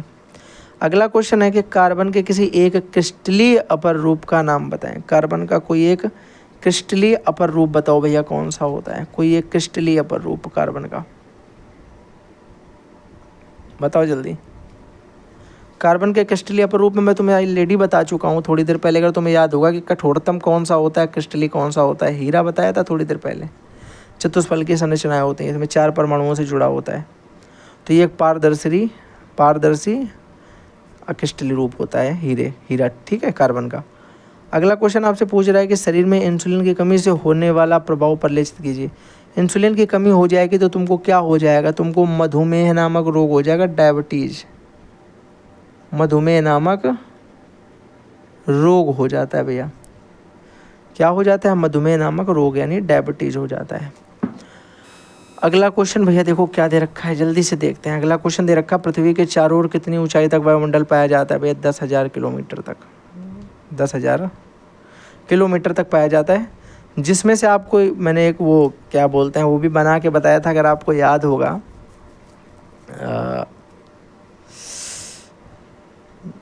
शायद आपको मैंने प्रीवियस ईयर जब करवाया है, अगर आप क्लास देखना, जिसने देख रखी उसको तो पता ही होगा। एक मैंने पूरे चार्ट बनाया है कि नीचे से 13-14 किलोमीटर तक क्षोभ मंडल, फिर 50 किलोमीटर तक समताप मंडल, फिर उसके बाद आयन मंडल आएगा। ये वाला मैंने पूरा एक चार्ट बना रखा है, तो वो क्लास आप देख लीजिएगा, ठीक है। बाकी इसका आंसर आपका 10,000 हो गया, बात खत्म। फिर अगला है, पृथ्वी के चारों ओर कितनी ऊंचाई तक वायुमंडल हो चुका है? हटाओ इसको, दोबारा कैसे होगा ये। वायुमंडल में ओजोन लिखा है, वायुमंडल में ओजोन स्तर जीवधारियों के लिए कैसे महत्वपूर्ण है? ये इंपॉर्टेंट क्वेश्चन है। वायुमंडल 50 किलोमीटर ऊंचाई तक हमारा जो पाया जाता है समताप मंडल पाया जाता है, समताप मंडल, जिसमें हमें ओजोन नाम की एक लेयर देखने के लिए मिलती है। ओजोन सूर्य से आने वाली पराबैंगनी किरणों को आने से ज़मीन पर रोकती है, भूमि पर पहुंचने से रोकती है पराबैंगनी किरणों को। और यह किरण जो होती है, इससे क्या होता है, स्किन कैंसर होता है और शारीरिक रोग बहुत सारे जनित हो सकते हैं, इससे रोकती है, ठीक है। इसे ये बढ़िया क्वेश्चन था। अगला क्वेश्चन है, थर्मामीटर में पारा का उपयोग क्यों किया जाता है? पारा का ही उपयोग क्यों किया जाता है, ये भी पूछा जा सकता है। ये इसलिए किया जाता है क्योंकि भैया जो पारा होता है ये कमरे के टेम्परेचर पर द्रव अवस्था में रहता है, कमरे के टेम्परेचर पर, कमरे के ताप पर भी द्रव अवस्था में पाया जाता है। और यह कांच से चिपकता नहीं है, ये भी एक रीजन होता है, कांच से ये चिपकता नहीं है भाई। आगे आ जाओ। आगे अगर हम आपसे बात करें भैया, आर्किमिडीज का सिद्धांत, प्लावन का सिद्धांत आपको याद है कि अगर किसी वस्तु को, किसी पदार्थ को द्रव में डुबोया जाता है तो वह अपने समान बाहर का ही द्रव विघटित करती है। तो यही हमारा आर्किमिडीज का सिद्धांत है कि अगर किसी वस्तु को द्रव में डुबोया जाएगा तो वह उतना ही भार का जल जो है वो बाहर गिरा देगी, या फिर उसको क्या करेगी, विस्थापित कर देगी, आप ये बोल सकते हो, विस्थापित कर देगी। किसी वस्तु द्वारा हटाए गए जल का भार किसके बराबर होगा? उसी वस्तु के भार के बराबर होगा। किसने बताया? ये आर्किमिडीज ने। अगर आप ट्राई करके देख लो, घर पे क्या करना कि पूरा बाल्टी एक भर के रखना है एकदम ऊपर तक, एकदम कंफर्म कि उसमें एक अगर ऐसे उंगली भी आप डुबोएं तो थोड़ा सा पानी फैल जाए, इतना भरो। उसके बाद पता आप क्या करो, उसमें आप अपना एक जो जग या फिर जो भी हो मग्गा टाइप का आपका, उसको डुबो, उसको पूरा डुबो दो ऊपर सतह तक। तो आप देखोगे कि वो बाहर पानी जो फैलेगा वो उतना ही फैलेगा जितना उस मग्गे में आ सकता था, क्योंकि वह अपने बराबर स्थान को ही विघटित करेगी और अपने बराबर बाहर का ही जो है जल या फिर द्रव जो है वो विस्थापित करेगी या हटाएगी। इसी को हम बोलते हैं आर्किमिडीज का सिद्धांत। अगला क्वेश्चन दे रखा है कि तालाब में एक बंद पानी सूक्ष्मदर्शी, देखो एक बूंद पानी है यहाँ पे, ठीक है भैया, मेरे को बंद क्या होता है। एक बूंद पानी को सूक्ष्मदर्शी में देखेंगे तो 4 सूक्ष्म जीवों के नाम देखिए भैया, बहुत सारे लिख सकते हैं हम लोग। अमीबा दिखेगा हमें, पैरामीशिया दिख सकता है, ठीक है, कवक, शैवाल, फंगी, जीवाणु, विषाणु, ठीक है, ये सब हमें इसमें दिख सकते हैं, बैक्टीरिया। तो ये सिंपल क्वेश्चन है, आप कर सकते हो। अगला क्वेश्चन देखो। अगला क्वेश्चन है कि हरे पेड़ पौधे स्वपोषी क्यों होते हैं? हरे पेड़ पौधे स्वपोषी होते हैं क्योंकि वो अपना भोजन स्वयं प्राप्त करते हैं।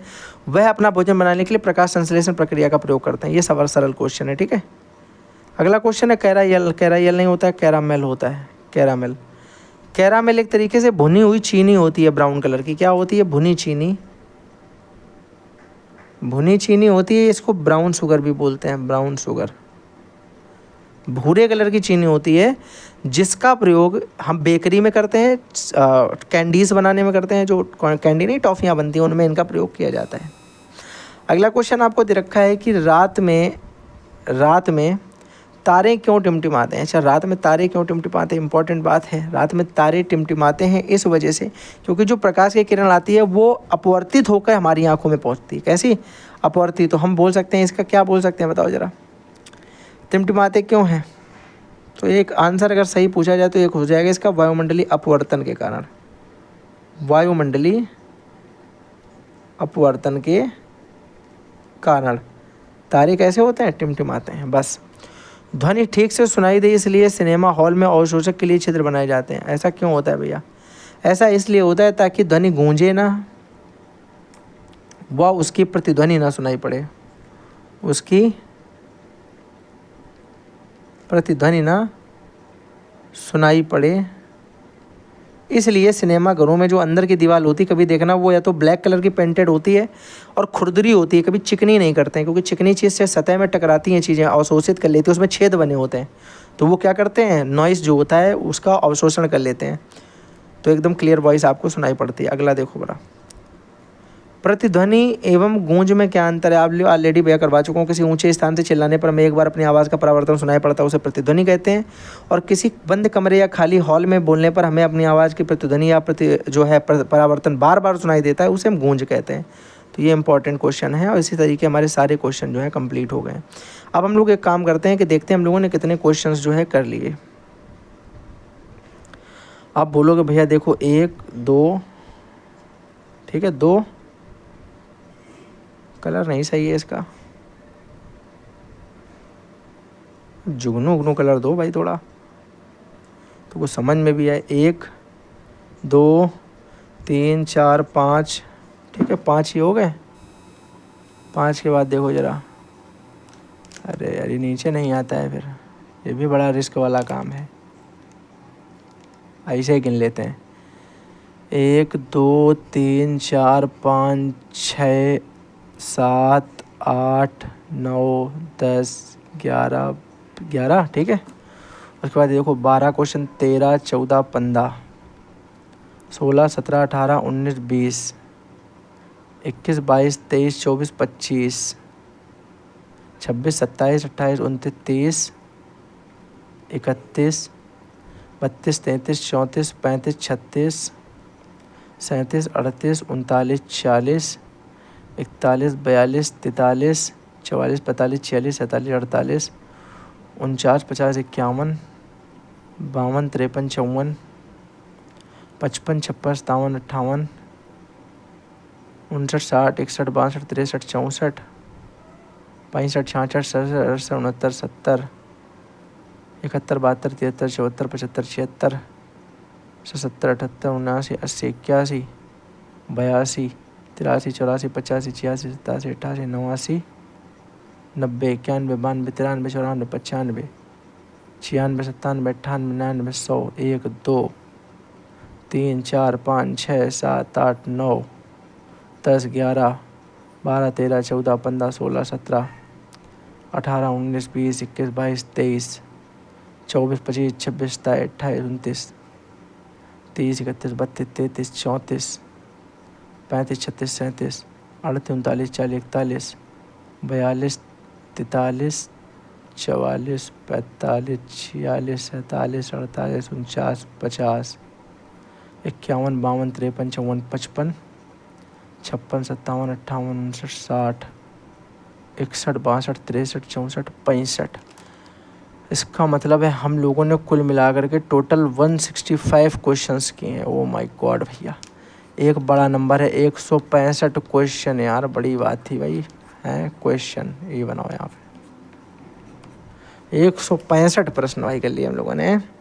सुबह सुबह एक बढ़िया होनहार क्लास को हम लोगों ने निपटा दिया है। चलो फिर मिलते हैं किसी अगले सेशन के साथ में, तब तक के लिए bye bye and thanks for watching. और अगर आप लोग नए हो तो चैनल को सब्सक्राइब कर लो। साथ ही साथ जो हमारी मैराथन आने वाली है कंप्यूटर की भाई, वो जल्दी से जल्दी आने वाली है और वो क्लास आपके लाइफ की सबसे खतरनाक क्लास होने वाली है। आपने उससे पहले उस तरीके की एक भी मैराथन आज तक नहीं देखी होगी।